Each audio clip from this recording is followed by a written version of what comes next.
Hello student. आज की class में मैं लेके आया हूँ आप लोग के लिए function in M S Excel. देखिए अभी क्या है, कुछ टाइम से मैं टिप्स एंड ट्रिक पे वीडियो बना रहा था। मैंने टिप्स एंड ट्रिक पे 4 वीडियो बनाया हुआ है। यदि आप उन्हें अभी तक नहीं देखा है तो आई बटन के क्लिक पे मैं उसका लिंक दे दे रहा हूँ। तो एम एस एक्सेल का ये मेरा फर्स्ट वीडियो नहीं है। जो लोग पहले देख चुके हैं उनको पता होगा, ये तीसरे नंबर का वीडियो है। इससे पहले मैंने बेसिक इंट्रोडक्शन पे एक वीडियो ऑलरेडी बनाया हुआ है, जिसमें मैंने कुछ 10 ऑब्जेक्टिव क्वेश्चन लिया हुआ है और कुछ थ्योरी मैंने वहाँ पे पढ़ाया हुआ है। उसके बाद जो दूसरा वीडियो था वो आपका मेन्यू बार पे था। होम मेन्यू पे मैं जो साथ उसका जो सब ग्रुप है उसमें मैंने प्रैक्टिकल के साथ जो है वीडियो अपलोड किया हुआ है। आप उसको यहाँ पे आई बटन के क्लिक पे जाके देख सकते हैं। तो आज की बात है, मैं अब आज की क्लास में मैं बात करूँगा फंक्शन के ऊपर बात करूँगा। देखिए वैसे तो आपका जो फंक्शन है, जिसको हम लोग फार्मूला के भी नाम से जानते हैं, एक्चुअली बहुत इंपॉर्टेंट रोल प्ले करता है। हम जो भी काम करते हैं एक्सेल सीट पे वो बिना फार्मूला का तो संभव ही नहीं है। मैनुअली आप करेंगे तो काफ़ी समय लगता है, फिर आप उतना फास्ट और अच्छे से काम को नहीं कर पाएंगे। तो फार्मूला जानना आपके लिए बहुत ज़्यादा ज़रूरी होने वाला है। देखिए क्या है, फंक्शन और फार्मूला जो है हमेशा आप याद रखेंगे। उसके लिए सबसे ज़रूरी चीज़ है कि फंक्शन या फार्मूला जो है लिखना शुरू कहाँ से करते हैं, का ऑब्जेक्टिव क्वेश्चन बन जाता है। तो इक्वल ऑपरेटर की सहायता से ही हम क्या करते हैं, हमारा फंक्शन लिखना शुरू करते हैं। आज की मैं क्लास में इसी सिंगल वीडियो में मैं आपको जो है जो मोस्ट इम्पॉर्टेंट जो फंक्शन है, स्टैटिस्टिकल फंक्शन है, आपका लॉजिकल फंक्शन है, आपका जो टेक्स्ट फंक्शन है, मैं कोशिश कर रहा हूँ कि जितना ज़्यादा से ज़्यादा हो सके एक ही वीडियो में मैं आपको जो है ज़्यादा फंक्शन पे आपका जो प्रैक्टिकल करा सकूँ। सारे प्रैक्टिकल मैं लाइव कराऊंगा आपको, एक एक फंक्शन एक के लिए दो दो तीन तीन उदाहरण के साथ में जो है ये लेक्चर लेने वाला हूँ।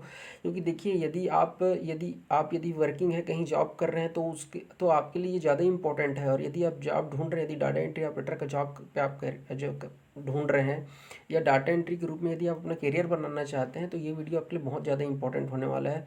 मैं सारे शॉर्टकट बताऊंगा, फंक्शन बताऊंगा, प्रैक्टिकल के साथ बताऊंगा। आप ये वीडियो लेक्चर देख लीजिए, उसके बाद आपको कहीं और दूसरे चैनल पर जाकर ढूंढने की या बुक या फिर किसी ट्यूटोरियल की आपकी आवश्यकता नहीं पड़ने वाली है। तो चलिए बने रहिए आज की क्लास में। चलिए स्टार्ट करें।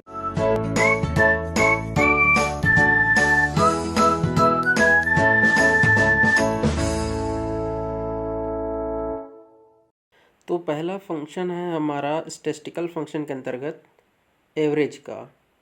तो देखिए बहुत ही आसान और सबसे पहला फंक्शन जो मैंने सरल इसलिए लिया था कि आप थोड़ा सा मेंटली जो है आप पढ़ाई में थोड़ा सा लग जाए।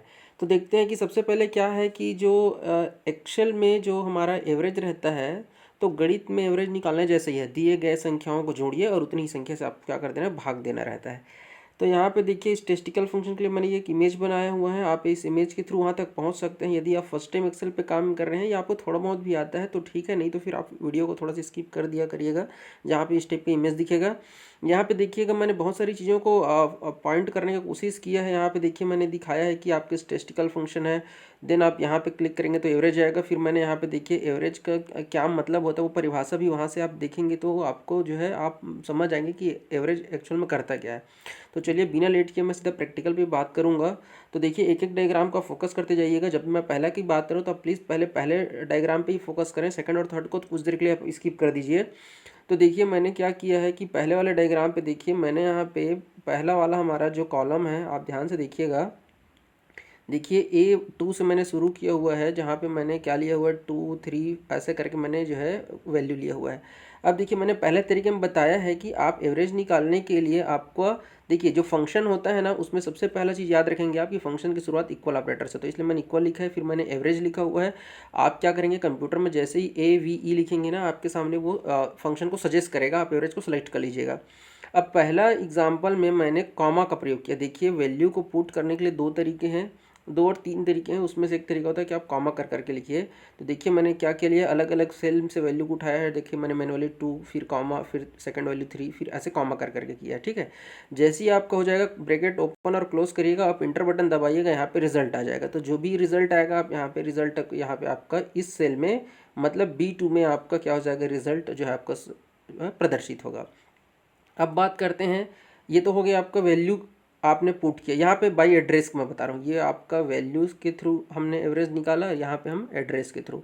देखिए क्या है, ये जो 23873 है उसका हमने एड्रेस लिखा। देखिए A2 में है, A3 में है, तो कॉमा कर करके हमने क्या लिया, यहाँ पे एड्रेस के थ्रू किया है। मैनुअली किया है एक एक को, इसलिए मैंने कॉमा लगाया हुआ है और एड्रेस लिखा है इसलिए A2 A3 और यहाँ पे मैंने वैल्यू को लिखा हुआ था। अब थर्ड वाले क्वेश्चन में देखिए मैंने थर्ड में क्या किया हुआ है। अब मैं क्या कर रहा हूँ, जो सेकंड तरीका एक मैंने बताया आप कॉमा लगा लगा करिए, दूसरा तरीका होता है आपका कॉलन लगा के। तो देखिए क्या होता है, यदि इस प्रकार से वैल्यू यदि सीधा सीधा एक कॉलम में हो या एक रो में हो, ये देखिए इस प्रकार से यदि आपका जो वैल्यू है यदि एक कॉलम में हो या एक रो में हो, तब आप क्या करिए, ये जो थर्ड तरीका उसको यूज़ करिए। फ़ायदा ये है कि आपका समय बच जाता है, आपको कॉमा करने की ज़रूरत नहीं है। देखिए क्या करिए, सब कुछ वैसे ही है, इक्वल का चिन्ह लगाएंगे, एवरेज लिखेंगे। आप सबसे पहले वाले सेल में चले जाइए, उसको ऐसे सेलेक्ट कर लो, A3 आ जाएगा, कोलोन लगा दीजिए और अंतिम वाले सेल को जाकर ऐसे माउस के बटन को ऐसे क्लिक कर दीजिए, आपका A7। या ये हो गया पहला तरीका, पहला सेल को सेलेक्ट कर लो और अंतिम सेल को सेलेक्ट कर लो कॉलम लगा के। या ऐसा नहीं करना चाहते तो आप क्या कर लीजिए, पहले वाले सेल को ऐसे पॉइंट करिए, पहले वाले सेल A2 में रखिए, माउस का लेफ्ट बटन को प्रेस करे करे आपको ऐसे माउस को ऐसे पूरा ऐसे नीचे की ओर लेके आना है, जिस सेल तक आपको जाना है, और वहाँ पे जाके माउस को आप क्या कर दीजिए, जो लेफ्ट बटन आपने पकड़ के रखा था उसको आप वहाँ पे छोड़ दीजिए। इस प्रकार से आपका क्या हो जाएगा, पूरा का पूरा जो एक कॉलम में जो आपका डेटा रखा हुआ है A3 से A7 तक वो सेट हो जाएगा। आप इंटर बटन दबाइए और आपका रिजल्ट प्रदर्शित हो जाएगा। तो ये देखिए मैंने यहाँ पे रिजल्ट भी दे दिया है, इसका आपका इसका भी 4 आएगा, क्यों इसका भी 4 आएगा, 4 इसलिए आएगा क्योंकि वैल्यू मैंने चेंज ही नहीं किया, तो वैल्यू डिफरेंट नहीं आएगा, बस तरीका अलग अलग है। ठीक है, अब यहाँ पे आप देखिए, यहीं पे मैंने जो नेक्स्ट में जहाँ पे देखिए ये वाला, इसको फोकस कर रहा हूँ मैं, इसको। ठीक है, मैं थोड़ा जूम करूँ क्या, ये देखिए इसको देखिए, यहाँ पे एवरेज निकालने के लिए मैंने अब मैंने देखिए न्यूमेरिक में ना लिख के मैंने क्या लिखा, अल्फ़ाबेट में लिखा हुआ है 2 3, देख रहे हैं क्या, देखिए ये देखिए इधर इधर यहाँ पे। तो भैया मैं आपको बता दूं कि जो है एवरेज के लिए आपको जो है अल्फ़ाबेट नहीं न्यूमेरिक वैल्यू लेना है। आप उसको न्यूमेरिक में कन्वर्ट कर लीजिए, 2 3 जो भी है उसको आप यदि अल्फ़ाबेट के रूप में लिखेंगे, हाँ यहाँ पे मैं मान रहा हूँ कि ये डबल इन्वर्टेड कॉमा में आप लिखेंगे तो वो टेक्स्ट के रूप में आ जाता है, वो ठीक है। लेकिन उस स्थिति में भी एवरेज जो है सिर्फ न्यूमेरिक वैल्यू को ही आप निकाल सकते हैं, आप किसी शब्द का औसत नहीं निकाल सकते। इसीलिए यहाँ पे क्या आ जाएगा, आपका वैल्यू नहीं फाइंड कर पाएगा, वो ये इरर को शो कर रहा है वो। ठीक है, उम्मीद है आपको समझ में आया होगा। तो तीनों एग्जाम्पल को आप एक एक करके देखिए, नहीं समझ में आएगा आप मुझे कमेंट बॉक्स में बताइएगा, मैं किसी दूसरे एग्जाम्पल से आपको समझाने की कोशिश करूँगा। चलिए एग्जाम्पल नंबर 4 लेते हैं। यहाँ पे देखिए जो कॉलम नंबर 1 है, मेरा यहाँ पे फोकस करिए, आप देखिए आपकी नज़र यहाँ पे होनी चाहिए, मैंने इसीलिए हाईलाइट कर दिया है। इसको हम लोग बोलते हैं फंक्शन बार, और ये हमारा एड्रेस बार। तो B2 में देखिए मैंने क्या किया, एवरेज किया है A2 से लेके A6। अब मैं देखिए कोलोन का यूज़ करूँगा हर बार। तो देखिए आप यहाँ से यहाँ तक देखिए, यहाँ पे आप देख पा रहे होंगे, ये देखिए मैं इसको थोड़ा जूम करता हूँ, A2 से A6 के बीच में देखिए आप जो है यहाँ पे न्यूमेरिक वैल्यू है और यहाँ पे बूलियन है। तो बचे कितने हमारे पास, सिर्फ 3 5 और ये 3। अब आप यदि इन तीनों का औसत निकालेंगे तो हमारा आंसर आ जाएगा आपका 3.66, ये वाला आ जाएगा। तो आपका A2 और A4 को वो क्या कर देगा, स्किप कर देगा, क्योंकि वो देखेगा भैया ये तो आपका क्या है अल्फ़ाबेट में है और ये बूलियन के फॉर्म में है, मैं एवरेज उन्हीं सेल का निकालूंगा जिसमें नंबर लिखा हुआ, इसीलिए क्या करेगा वो सिर्फ A3 A5 और A6 का ही वैल्यू निकालेगा। ठीक है, चलिए नेक्स्ट हम चलते हैं, हमारा नेक्स्ट उदाहरण 5वें में देखिए, हमने देखिए क्या लिखा है, आप इसको इस पे थोड़ा ध्यान दीजिए। एवरेज, ये देखिए यहाँ पे मैंने क्या लिखा हुआ है, एवरेज ट्रू कॉमा फॉल्स। अब देखिए यहाँ पे क्या है, चूँकि आप कंप्यूटर के स्टूडेंट हैं, यदि आप नहीं जानते तो मैं बता दूँ, ट्रू फॉल्स मतलब ट्रू 1 को डिनोट करता है, फॉल्स 0 को डिनोट करता है। मतलब यहाँ पे आपकी ट्रू की वैल्यू 1 है और फॉल्स की वैल्यू 0 है, और 0 + 1 करोगे तो आपका क्या आ जाएगा, 0 + 1/2, क्योंकि 0 को भी एक कंसिडर करेगा, तो ये हो जाएगा 1/2, और 1/2 का औसत हो जाएगा आपका, ये हो जाएगा 0.5, इसीलिए आंसर आ रहा है 5। बुलियन के रूप में यदि आप ट्रू और फॉल्स का निकालेंगे तो 0.5 आएगा, लेकिन आप यदि सिर्फ एक बुलियन में से एक ट्रू या फॉल्स को आप लेंगे और उसको किसी अन्य वैल्यू के साथ लेंगे तो उसको वो क्या कर देगा, स्किप कर देगा। यही इन दोनों में अंतर है। ठीक है, उम्मीद है आपको समझ में आया होगा। नेक्स्ट हमारा जो 6वें नंबर का उदाहरण, वहाँ पे देखिए क्या किया है मैंने, मैं बस यहाँ पे ये बताना चाहता हूँ कि मान लीजिए किसी सेल की वैल्यू यदि 0 है तो उससे कोई फ़र्क नहीं पड़ता, तो आप उसको 0 ही कंसिडर करेंगे। आप ऐसा नहीं कि यहाँ पे देखिए 1 2 3 4 5 वैल्यू है, लेकिन यहाँ पे एक का मान 0 है, तो आप सबको जोड़ोगे 2+3+7+5 और 0 को आप छोड़ दिए और डिवाइड बाय 4 कर दिए, तो नहीं, वो गलत हो जाएगा। आप उसको 0 ही मानिए और आप इसको सबको जोड़ के आप 5 से ही भाग देंगे आप, ठीक है। तो यदि किसी सेल में मान 0 लिखा हुआ है तो उसको आप क्या करेंगे, उसको भी आपको गिनना पड़ेगा, उसको भी आपको क्या देना पड़ेगा, औसत देना पड़ेगा। उम्मीद है आपको समझ में आया होगा। चलिए नेक्स्ट क्वेश्चन की ओर बढ़ते हैं हमारा। अच्छा, इसी में कुछ और एग्जांपल देख लेते हैं। चलिए, तो देखिए मेरा 7वें में मैंने क्या किया हुआ है, इस प्रकार देखिए, अभी मैंने आपको कॉलम में दिखाया, अब मैं रो की फॉर्म में बता रहा हूँ। देखिए मैं एक रिजल्ट के लिए यहाँ पे मैंने बना के रखा हुआ है। यहाँ पे देखिए मैंने यहाँ पे क्या किया है, अलग अलग सब्जेक्ट का, देखिए यहाँ पे मैथ है, इंग्लिश, ऐसे ही देखिए यहाँ पे सब्जेक्ट का नाम लिखा हुआ है। अब मुझे इस बंदे का, राज नाम के स्टूडेंट है, उसका मुझे यहाँ पे क्या करना है, इसका आप मुझे एवरेज निकालना है। तो मैंने क्या किया, आप देखो कॉलम के रूप में कैसे मैंने इसको मतलब एवरेज निकालने के लिए कैसे सेलेक्ट करूँगा। ये देखिए यहाँ पे पहला एड्रेस क्या है आपका, यहाँ पे B2 है और अंतिम एड्रेस क्या है, कॉलम मेरा G2 है, ठीक है। तो ये क्या करेंगे, एवरेज निकाल देंगे। अब देखिए यहाँ पे एक मैं नया चीज़ बताने जा रहा हूँ आपको, और उसको ध्यान से देखिएगा, इस डायग्राम पे फोकस करिए। देखिए एक्सेल का फंक्शन का परिभाषा में एक वर्ड लिखा रहता है, हमेशा आप किसी बुक में पढ़ेंगे या कहीं पे तो देखेंगे कि आप फंक्शन को एक बार बनाइए और उसको बार बार यूज़ करिए। मतलब आप फंक्शन को बार बार लिखने की आवश्यकता नहीं। देखिए यहाँ पे एवरेज लिखने का जो फार्मूला है वो तो सबके लिए कॉमन है। तो इधर जो 4 से 5 बंदे बच्चे हैं उनके लिए आपको हर बार फार्मूला लिखने की जरूरत नहीं। आप एक बार फार्मूला लिख लीजिए, इंटर दबाइए। अब इस फार्मूला को क्या करिए, इधर इधर सेम टू सेम इसको क्या कर दीजिए, कॉपी कर दीजिए। तो कॉपी करने का तरीका क्या है, आपको तो वही Ctrl+C Ctrl+V, वो तो आप करेंगे, वो भी ठीक है, कोई दिक्कत नहीं है। बट एक और आसान तरीका है, आप क्या करिए, यहाँ पे आपका जो है, आप कर्सर को लेके आइए, इसको ऐसे सेलेक्ट करिए और आपको क्या करना है, लेफ्ट बटन को, किसको, लेफ्ट बटन को प्रेस करके रखना है और उसको क्या करना है, आपको ऐसे डाउन जहाँ तक लेके जाना है उसको ऐसे खींच दीजिए। जैसे कि देखिए मैंने यहाँ पे आपको करके दिखाया हुआ है, ये देखिए सेलेक्ट करिए, यहाँ पे देखिए ये ऐसे आ जाएगा। आप जैसे ही कर्सर को ले जाएंगे, आपको देखिए जो यहाँ पे आप फोकस करिएगा, आपका जो यहाँ पे प्लस का जो साइन बन रहा है वो उसको पकड़िए और ऐसे वहाँ तक आप उसको खींच दीजिए, ठीक है। इसको करके देखिएगा। चलिए नेक्स्ट हमारा फंक्शन है आपका यहाँ पे मैक्स फंक्शन। तो नाम से क्लियर हो जा रहा है कि आपको मैक्सिमम, देखिए क्या है भाई, बात कर रहे हैं एक्सेल की, तो ऑब्वियस है कि यहाँ पर रो या कॉलम के फॉर्म में है। तो आप जिस भी सेल, चाहे रो के फॉर्म में सेल को सेलेक्ट करें या कॉलम के फॉर्म में सेलेक्ट करें, यहाँ पे मैक्स का मतलब यहाँ पे मैक्सिमम से है, मतलब अधिकतम मान को आपको क्या करना है, फाइंड करना है। तो चलिए देखते हैं क्या कहता है कि ये देखिए पहला उदाहरण यहाँ से देखते हैं। देखिए मेरे पास बहुत सारे स्टूडेंट के यहाँ पे नाम लिखा हुआ है और ये देखिए उनका मार्क्स है। तो यदि मैं कहूँ कि इसमें से सबसे हाईएस्ट मार्क्स इसका गया है, मैक्सिमम मार्क्स इसका गया है, तो आप क्या करिए, सेल को ऐसे सेलेक्ट कर लीजिए। देखिए C4 से आपका एड्रेस शुरू हुआ है, ये देखिए यहाँ से C4 से आपका एड्रेस शुरू हुआ है तनुज से, और अंतिम गया आपका मनोज से। यहाँ पे आप जैसे ही इसको सेलेक्ट करेंगे, आप जैसे यहाँ पे इंटर बटन दबाएंगे तो देख लीजिए इसमें सबसे हाईएस्ट मार्क्स किसका है, ये देखिए यहाँ पे आपका है 100। तो इसका आंसर आ जाएगा आपका क्या, यहाँ पे आपका इस सेल में आपका C20 में आपका आंसर आ जाएगा 100। इसी प्रकार देखते हैं नेक्स्ट हमारा जो सेकंड नंबर का उदाहरण, उसमें देखिए यहाँ पे देखिए, ये देखिए यहाँ पे मैंने रोहित के लिए, और यहाँ पे ये देखिए मोहित के लिए, और मैंने यहाँ पे देख लीजिए अजय के लिए। ये देखिए मैंने 3 अलग अलग एड्रेस में मैंने उन बंदों का मार्क्स नहीं दिया है, या मैं ये कहूँ कि उनका हो सकता है वो एब्सेंट रहे होंगे, इसीलिए मैंने 0 भी नहीं दिया, क्योंकि 0 देने का मतलब है कि 0 मार्क्स पाए, लेकिन मैंने 0 नहीं दिया है। तो आप यदि वहाँ पे आप डेस वगैरह करने हैं तो थोड़ा सा दिक्कत आ सकती है, इसलिए आप उसको क्या कर लीजिए, पहले जब आप हाईएस्ट ढूंढ रहे हैं या मैक्सिमम मार्क्स ढूंढ रहे हैं, उस स्थिति में आप उसको क्या कर दीजिए, ब्लैंक छोड़ दीजिए। अब देखिए मैक्सिमम का काम क्या है, आप जो सेल एड्रेस देंगे उसमें से मैक्सिमम वैल्यू को ढूंढेगा, तो ब्लैंक से कोई मतलब नहीं है। उसको क्या करेगा, देखिए यहाँ पे उसको इस सेल को ऐसे सेलेक्ट करेगा, ये पूरा का पूरा आपका कॉलम का सेलेक्ट करेगा और ढूंढेगा। तो इसमें से देख लीजिए हाईएस्ट कौन सा है आपका, तो ये देखिए यहाँ पे आपका हाईएस्ट दिख रहा है 96। तो ये देखिए यहाँ पे आपका 96 आ गया। ये देखिए यहाँ मैंने G4 से G19 को यहाँ पे सेलेक्ट किया हुआ है। उसी प्रकार अंतिम में देखिए, ये देखिए मैंने यहाँ पे पूरे मतलब डिजिट के फॉर्म में लिखा है, यहाँ पे मैंने कुछ स्किप कर दिया है। और इसमें देखिए थर्ड वाले मैंने क्या किया है, तनुज को बुलियन के फॉर्म में फॉल्स दे दिया है, यहाँ पे रोहन को मैंने ट्रू दे दिया है, इस प्रकार से।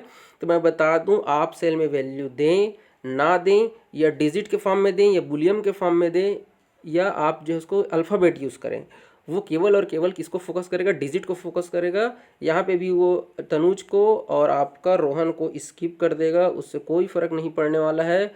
वो अब जो शेष बच गए हैं उसमें से जो हाईएस्ट है, जैसे देख लीजिए इसमें से हाईएस्ट कौन सा है आपका, यहाँ पे आपका 94 है। तो इस क्वेश्चन का आंसर हो जाएगा 94। चलिए ठीक, आगे बढ़ते हैं। इसी प्रकार इसके जस्ट अपोजिट होता है मीन का मतलब होता है आपका मिनिमम। जो भी आप सेल सेलेक्ट करेंगे उसमें से जो सबसे छोटा वाला, स्मॉलेस्ट वाला जो भी वैल्यू रहेगा उसको आपको सामने क्या करेगा, एज ए रिजल्ट आपको शो करेगा। तो देख लेते हैं सेम उसी सीट पे हम लोग फोकस करेंगे फिर से।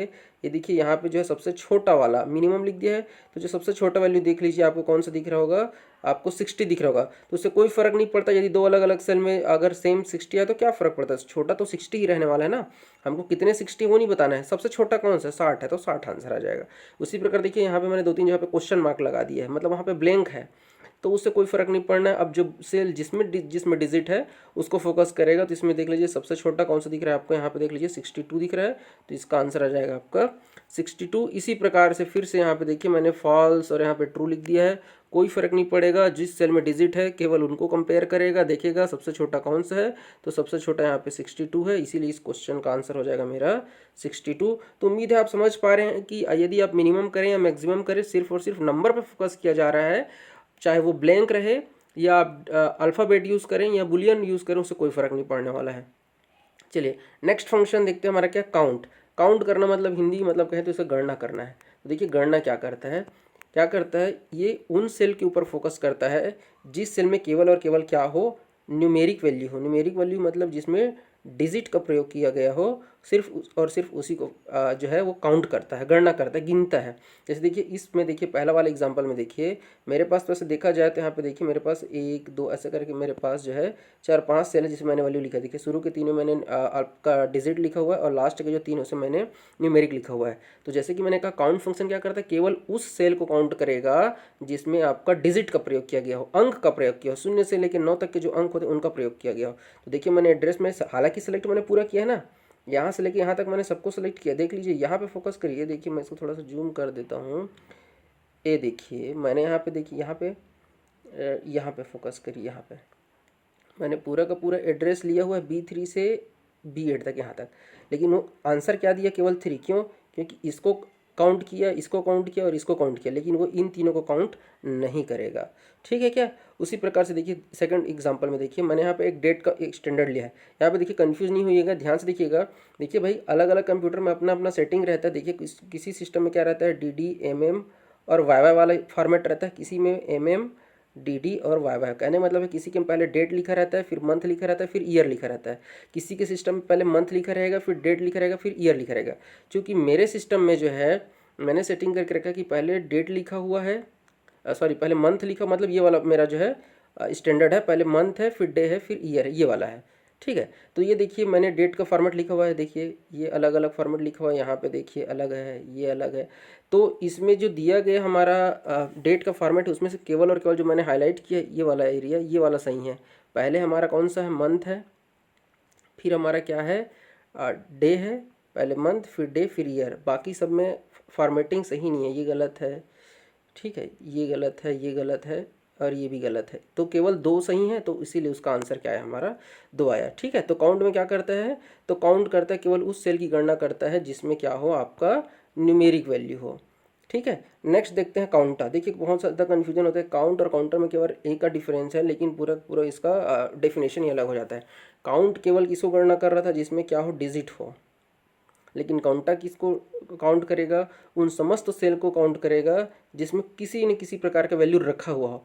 वो क्या नहीं होना चाहिए, केवल और केवल ब्लैंक बस नहीं होना चाहिए, खाली नहीं रहना चाहिए, खाली नहीं रहना चाहिए। चाहे आप उसमें डिजिट लिखे हो, स्पेशल कैरेक्टर लिखे हो या कुछ भी लिखे हो, अल्फ़ाबेट सबको काउंट करेगा, केवल ब्लैंक को छोड़ देता है, क्योंकि उसके लिए एक्सेल में अलग से ही काउंट ब्लैंक करके एक फंक्शन रहता है, इसीलिए वो ब्लैंक को बस छोड़ देता है।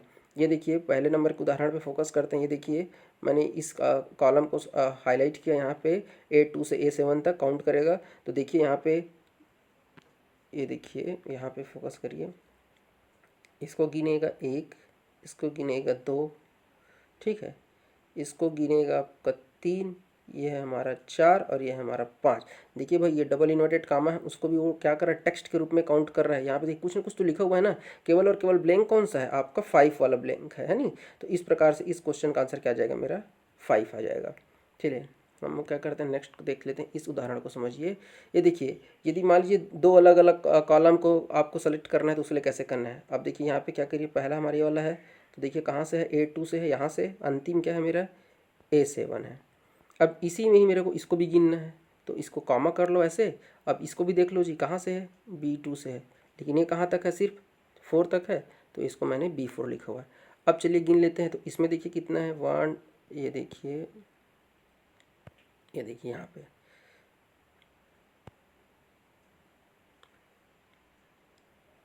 ये देखिए 1 2 3 4 और ये 5, यहाँ पे 6 और यहाँ पे 7। तो इस क्वेश्चन का आंसर आ जाएगा मेरा 7।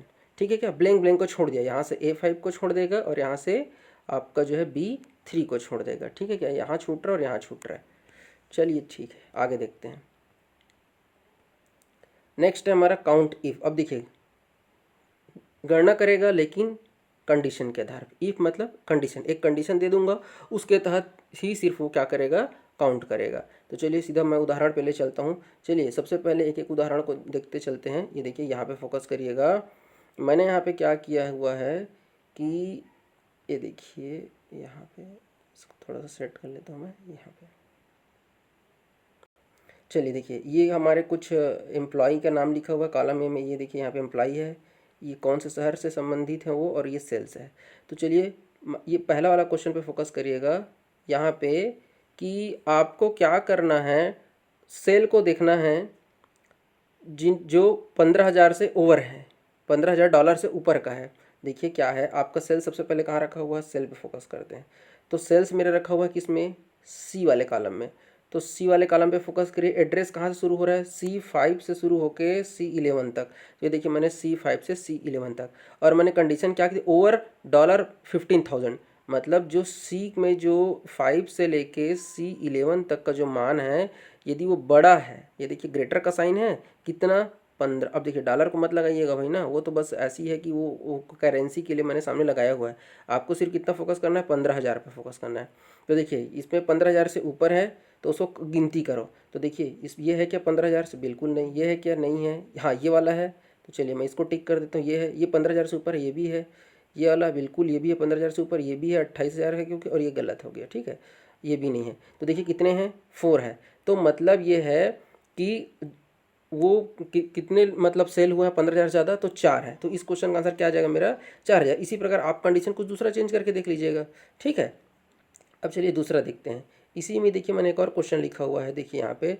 अब सेकंड वाले पे फोकस करिए, इसको देखिए, फोकस करिए कि count the salary by same. देखिए यहाँ पे सेम नाम का एक बंदा है, ठीक है, वो दिल्ली में इतना सेल करता है। यहाँ पे एक और सेम है जो चेन्नई में इतना सेल करता है, और एक और सेम है जो यहाँ पे कोई भी एक शहर नहीं दिया हुआ है। यहाँ पे आप कुछ भी एक शहर लिख लीजिए, चलिए मैं मुंगेली ही लिख लेता हूँ।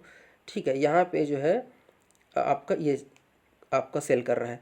अब उसने क्या कहा, आपको काउंट करना है कि कितना सेल करता है, कौन, सेम नाम का एम्प्लॉय। तो मैं यहाँ पे क्या करूँगा, काउंट करूँगा। अब तो देखिए पहले फोकस करिए कि जो एम्प्लॉय का नेम है वो कौन से कॉलम में है, तो भाई ए में है ना। हाँ तो पहले कॉलम को लिखिए ए। कहाँ से कहाँ तक सर्च करना है, A5 से लेके मुझे A11 तक सर्च करना है। और किसको सर्च करना है, सेम नाम के बंदे को। तो देखिए जब भी टेक्स्ट को आपको सर्च करना रहेगा तो आपको उसको किस में लिखना पड़ेगा, डबल इन्वर्टेड कामा में, और यहाँ पे लिख दीजिए सेम। तो आंसर क्या आ जाएगा मेरा 3, क्योंकि देखिए सेम 3 है। इसी प्रकार से देखिए यदि कुछ और नाम रहता है, जैसे कि मनीष है तो मनीष एक ही है, अनीस भी एक ही है, जिम भी एक ही है, और रचित भी एक ही है। तो इस क्वेश्चन का आंसर आ जाएगा मेरा 3, मतलब सेम नाम का बंदा कितना है, 3 है, तो इसीलिए आंसर आ गया मेरा 3। अब चलिए नेक्स्ट क्वेश्चन पे देखते हैं। यहाँ पे देखिए, यहाँ पे तीसरा क्वेश्चन है, काउंट ऑफ सेल इन कोलकाता। कोलकाता में कितने सेल हुए हैं। तो देखिए अब बात करेंगे सिटी की, क्योंकि सिटी पे फोकस किया जा रहा है। तो आपका दिमाग क्लिक करना चाहिए कि कोलकाता जो है सिटी है, और सिटी कौन से कॉलम को रिप्रेजेंट कर रहा है, बी के द्वारा रिप्रेजेंट किया जा रहा है। एड्रेस कहाँ से शुरू हो रहा है, 5th से शुरू हो रहा है, और कहाँ तक जा रहा है, 11 तक जा रहा है, तो B5 से B11। अब यहाँ पे हमको क्या ढूंढना है, कोलकाता। कोलकाता में कौन कौन सेल किया है। तो कोलकाता में देख लीजिए आपको दिख रहा है 2 जने हैं, मैनुअली देख लीजिए। एक कोलकाता में जिम सेल कर रहा है और दूसरा रचित कर रहा है। तो इस क्वेश्चन का आंसर आएगा 2। तो हमने क्या लिखा, काउंट इफ B5 में गए, क्योंकि सिटी B में है, और हमको क्या सर्च करना है, कोलकाता। कोलकाता हमारा टेक्स्ट है, इसलिए मैंने डबल इन्वर्टेड कॉमा में लिखा है। जैसे आप इंटर प्रेस करोगे इस जगह पे आपका आंसर आ जाएगा आपका 2। ये देख लीजिए आपका आंसर आ गया है। ठीक है, आप क्या करिए, एक बार पहले टेबल को बना लीजिए, उसके बाद फिर एक एक फार्मूला को क्या करना है आपको यूज़ कर करके देखना है। ठीक है, चलिए नेक्स्ट देखते हैं, काउंट IFS। तो देखिए मैं एक बार फिर से रिपीट करता हूँ, काउंट करता है उन सेल की गणना करता है जिसमें टेक्स्ट ना लिखा हो, केवल और केवल डिजिट लिखा हो। काउंट इफ क्या करता है, देखिए काउंट क्या करता है, काउंट 0 to 9, मतलब जिसमें डिजिट हो। अब इसी में यदि मैं काउंट काउंटा लिख दूँ, क्या लिख दूँ मैं यहाँ पे काउंटा लिख देता हूँ। तो काउंटा क्या करता है, सिर्फ ब्लैंक को छोड़ता है। किसको छोड़ता है, ब्लैंक को बस छोड़ देता है। फिर मैंने कहा काउंट इफ़, तो काउंट इफ़ क्या कर रहा था, एक कंडीशन के आधार पे वो क्या कर रहा था, डेटा को उसमें से क्या कर रहा था, जिस कंडीशन के आधार, जो कंडीशन देते थे उस कंडीशन के आधार पर उस सेल में से डेटा को आपको ढूंढ के ला के देता था। अब बात करें काउंट IFS, तो इसमें क्या रहेगा, आपके कंडीशन एक से ज़्यादा रहेगा। चलिए कैसे देखते हैं। पहले आप पहले वाला जो उदाहरण है उस पर फोकस करिए। इधर देखिए, ये देखिए मैंने क्या लिख किया हुआ है यहाँ पे। इसको थोड़ा पहले यहाँ पे मैं जूम कर लेता हूँ इस प्रकार से, ये देखिए, ठीक है।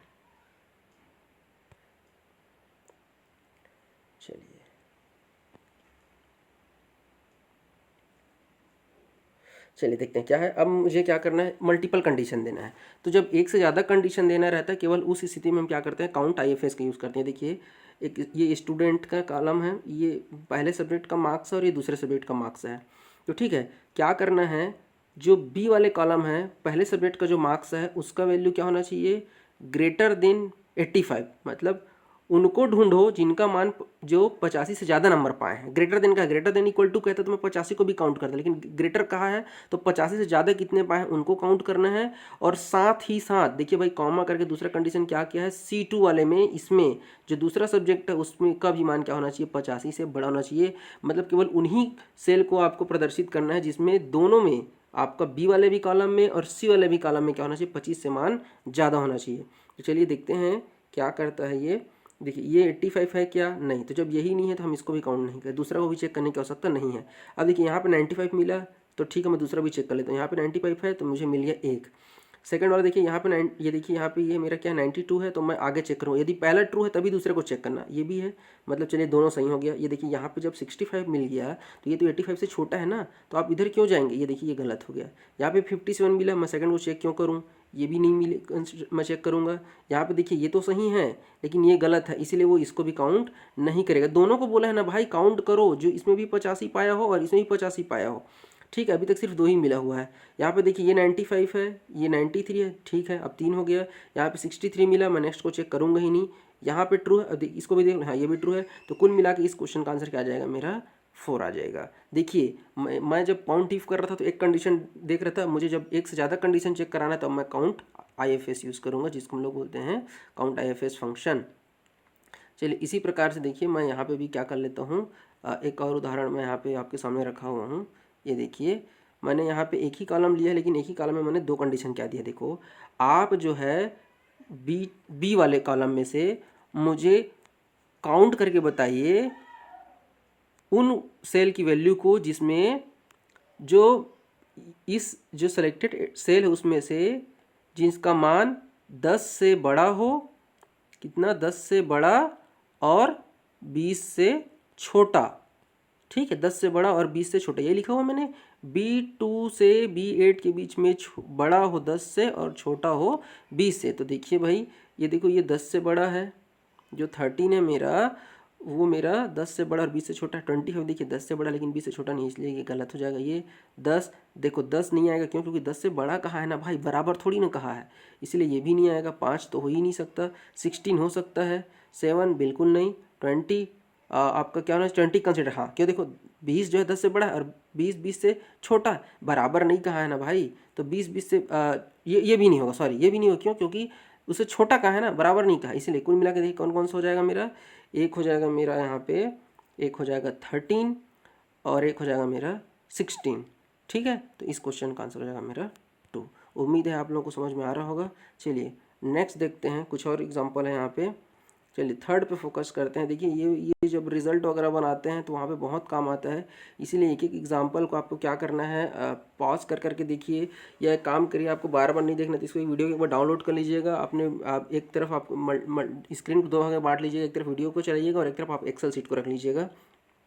तो चलिए फोकस करते हैं एग्जाम्पल में। देखिए यहाँ पे मैंने कुछ स्टूडेंट का नाम लिखा हुआ है, यहाँ पे मुझे पास फेल बताना है और आपका जो क्या करना है यहाँ पे फर्स्ट सेकंड बताना है।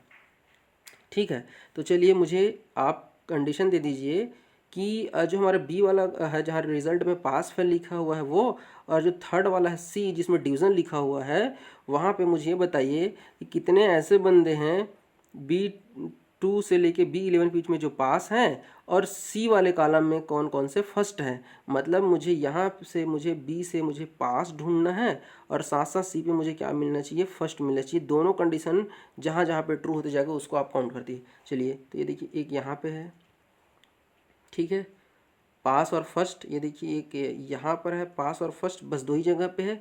तो मेरे इस क्वेश्चन का आंसर हो जाएगा मेरा 2। ठीक है, चलिए नेक्स्ट देखते हैं। यहाँ पे आ जाइए। यहाँ पे देखिए मैंने क्या कहा है, आपको जो है बी में से, ये देखिए ये इसको थोड़ा सा ध्यान दे के देखिए। ये मैं अभी तक क्या कर रहा था, कंडीशन को डायरेक्ट यहीं पे दे देता था। अब मैं क्या कर रहा हूँ, रेफरेंस का यूज़ कर रहा हूँ। रेफरेंस के आधार पर देखिए मैं यहाँ पे कंडीशन डायरेक्ट नहीं लिखा हूँ, यहाँ पे मैं कंडीशन को डायरेक्ट नहीं लिखा हूँ, मैं यहाँ पे क्या किया हूँ, रेफरेंस यूज़ किया हूँ। ठीक है, कैसे देखिए, मैं यहाँ पे देखिए B2 से लेके B11 में क्या ढूंढ रहा था, पास ढूंढ रहा था ना। यहाँ पे देखिए मैं यहाँ पे सेल का एड्रेस लिखा हूँ। अब गौर करिए, यहाँ पे $B$1 का मतलब होता है कि B1, ठीक है, ये सेल के एड्रेस को बता रहा है। ठीक है, तो B2 से B11 में आपको यहाँ पर देखिए B2 से B11 में आपको कॉमा करके आपको $B1 और $1 को फोकस करना है। यहाँ पर आपको क्या रखा हुआ है, पास को ढूंढना है। ठीक है, मतलब पहला वाला देखो, अब ऐसा B1 को फोकस मत करना भैया, B1 में रिजल्ट लिखा कहें सर B1 में तो नहीं, मैंने कहा मैं जो सेल सेलेक्ट कर रहा हूँ ना उसमें से पहला वाला। देखिए यहाँ से सेल सेलेक्ट किया हूँ, तो सेल का सेलेक्ट का शुरुआत यहाँ से देखिए B2 से है, लेकिन पहला सेल मेरा कौन सा है, तो वो $B और $1 बता रहा है, जो सेलेक्टेड सेल है उसमें का पहला वाला। ठीक है, कंफ्यूज नहीं होंगे भैया। नहीं, तो चलिए देखते हैं यहाँ पे मैंने क्या कहा कि B2 से लेके B11 के बीच में आपको जो पहले नंबर का सेल है वहाँ पे मुझे क्या चाहिए, क्या लिखा हुआ है, पास लिखा हुआ है, तो पास होना चाहिए। और उसी प्रकार से आपका जो है सी, आपका ये देखिए यहाँ पे मैंने क्या लिखा हुआ है, C2 से लेके C11 ग्रेटर होना चाहिए आपका जो है $B और आपका $14। ये देखिए यहाँ पे ना, ये थोड़ा सा सॉरी, मैं माफ़ी चाहूँगा, ये मेरा थोड़ा सा ये कट गया था यहाँ पे। चलिए फोकस करिए, मैं फिर से एक बार रिपीट कर देता हूँ। यहाँ पे देखिए आपको मैं ये जो मेरा ये वाला जो है ना वो इसको पॉइंट कर रहा है। $B में $13, मतलब कॉलम नंबर B और रो नंबर 13 में क्या वैल्यू लिखा हुआ है, पास। तो आपको यहाँ से पास पास ढूंढना है, और यहाँ से C2 से लेके C11 के बीच में यहाँ पे आपको जो है $B और $14 में आपको क्या करना है, 85 को देखना है। तो यहाँ पे है देखिए आपका $14 में क्या लिखा हुआ, 85 लिखा हुआ है। मतलब यहाँ से मुझे पास चाहिए, बी वाले से मुझे पास ढूंढना है, और सी वाले से मुझे 85 से बड़ा वैल्यू ढूंढना है। ठीक है, ये हमारा क्या है, सेल रेफरेंस का उदाहरण है। यहाँ पे मैं क्या ले रहा हूँ, सेल रेफरेंस का उदाहरण ले रहा हूँ। ठीक है क्या, तो चलिए देखते हैं यहाँ पे कहाँ कहाँ पे ऐसा है। तो देखिए यहाँ पे पास है और यहाँ पे 85 से बड़ा है, ये भी सही है। फिर देखते हैं ये पास है लेकिन 85 से बड़ा नहीं है, यहाँ पास है, हाँ ये भी सही है, 85 से बड़ा है। यहाँ भी पास है, 85 से बड़ा है, यहाँ भी पास है, 85 से बड़ा है। यहाँ पास है लेकिन 85 से बड़ा नहीं है, यहाँ पास है और 85 से बड़ा है। तो टोटल कितने हो गए, 1 2 3 4 और 5। तो इस क्वेश्चन का आंसर आएगा 5। ठीक है, चलिए नेक्स्ट क्वेश्चन की ओर बढ़ते हैं। हाँ, अब हमारा आएगा नेक्स्ट फंक्शन है काउंट ब्लैंक। नाम से क्लियर है, आपको केवल और केवल उन सेल को आपको काउंट करके देगा ये जहाँ पे आपका ब्लैंक रहेगा, कुछ भी वैल्यू नहीं लिखा रहेगा। तो चलिए यहाँ पहले फोकस करते हैं। डेटा 1 वाला जो हमारा कॉलम ए में है, तो मैं यदि सेलेक्ट करूँ A2 से लेके A10 तक को, तो मुझे 2 सेल दिख रहा है, एक A4 है और मेरा एक A7 है जहाँ पे ब्लैंक है, यहाँ पे और यहाँ पे। तो इसका आंसर आ जाएगा मेरा 2। उसी प्रकार से यदि आप यहाँ फोकस करेंगे तो मुझे यहाँ केवल और केवल एक ब्लैंक दिख रहा है यहाँ पे, ठीक है। चाहे वो डिजिट लिखा हो, चाहे वो अल्फ़ाबेट में कुछ भी लिखा हो, या बुलियन लिखा हो, या डेट लिखा हो, उससे कोई फर्क, खाली नहीं रहना चाहिए। खाली है मतलब आंसर, तो इस यहाँ पे आंसर आ जाएगा 1। यदि बात D3 करें तो इसका आंसर आएगा आपका 0, क्योंकि ऐसा कोई भी सेल नहीं है जो यहाँ पे ब्लैंक हो। तो यहाँ पे आपका जो है थर्ड वाला कॉलम को यदि आप फार्मूला लगाएंगे तो इसका आंसर आ जाएगा आपका 0, कोई भी सेल ब्लैंक नहीं है। नेक्स्ट है हमारा फ्रीक्वेंसी। तो देखिए क्या है फ्रीक्वेंसी, जो फंक्शन है हमारा, ये क्या करता है, चलिए मैं डायरेक्ट उदाहरण से ही आपको बताता हूँ बिना लेट किए। यहाँ पे देखिए, पहले आपको मैंने देखिए, जैसे मान लीजिए हमारे क्लास में BCA फर्स्ट ईयर की बात करते हैं, यदि 60 स्टूडेंट हैं, तो उस 60 स्टूडेंट में से मुझे ये पता करना है कितने बच्चे हैं जिनका फर्स्ट डिवीजन आया है, कितने बच्चे हैं जिनका सेकंड डिवीजन आया है, कितने बच्चे जिसका थर्ड डिवीजन आया है। तो उसके लिए हम लोग क्या करते हैं, फ्रीक्वेंसी फंक्शन यूज़ करते हैं। देखिए क्या है, ये यहाँ पे नेम लिखा हुआ है और यहाँ पे स्कोर है। मैंने एक इंटरवल दे दिया हुआ है जिसमें कि 60 वाले कितने हैं, 70 वाले कितने हैं, 80 वाले कितने हैं और 90 वाले कितने हैं।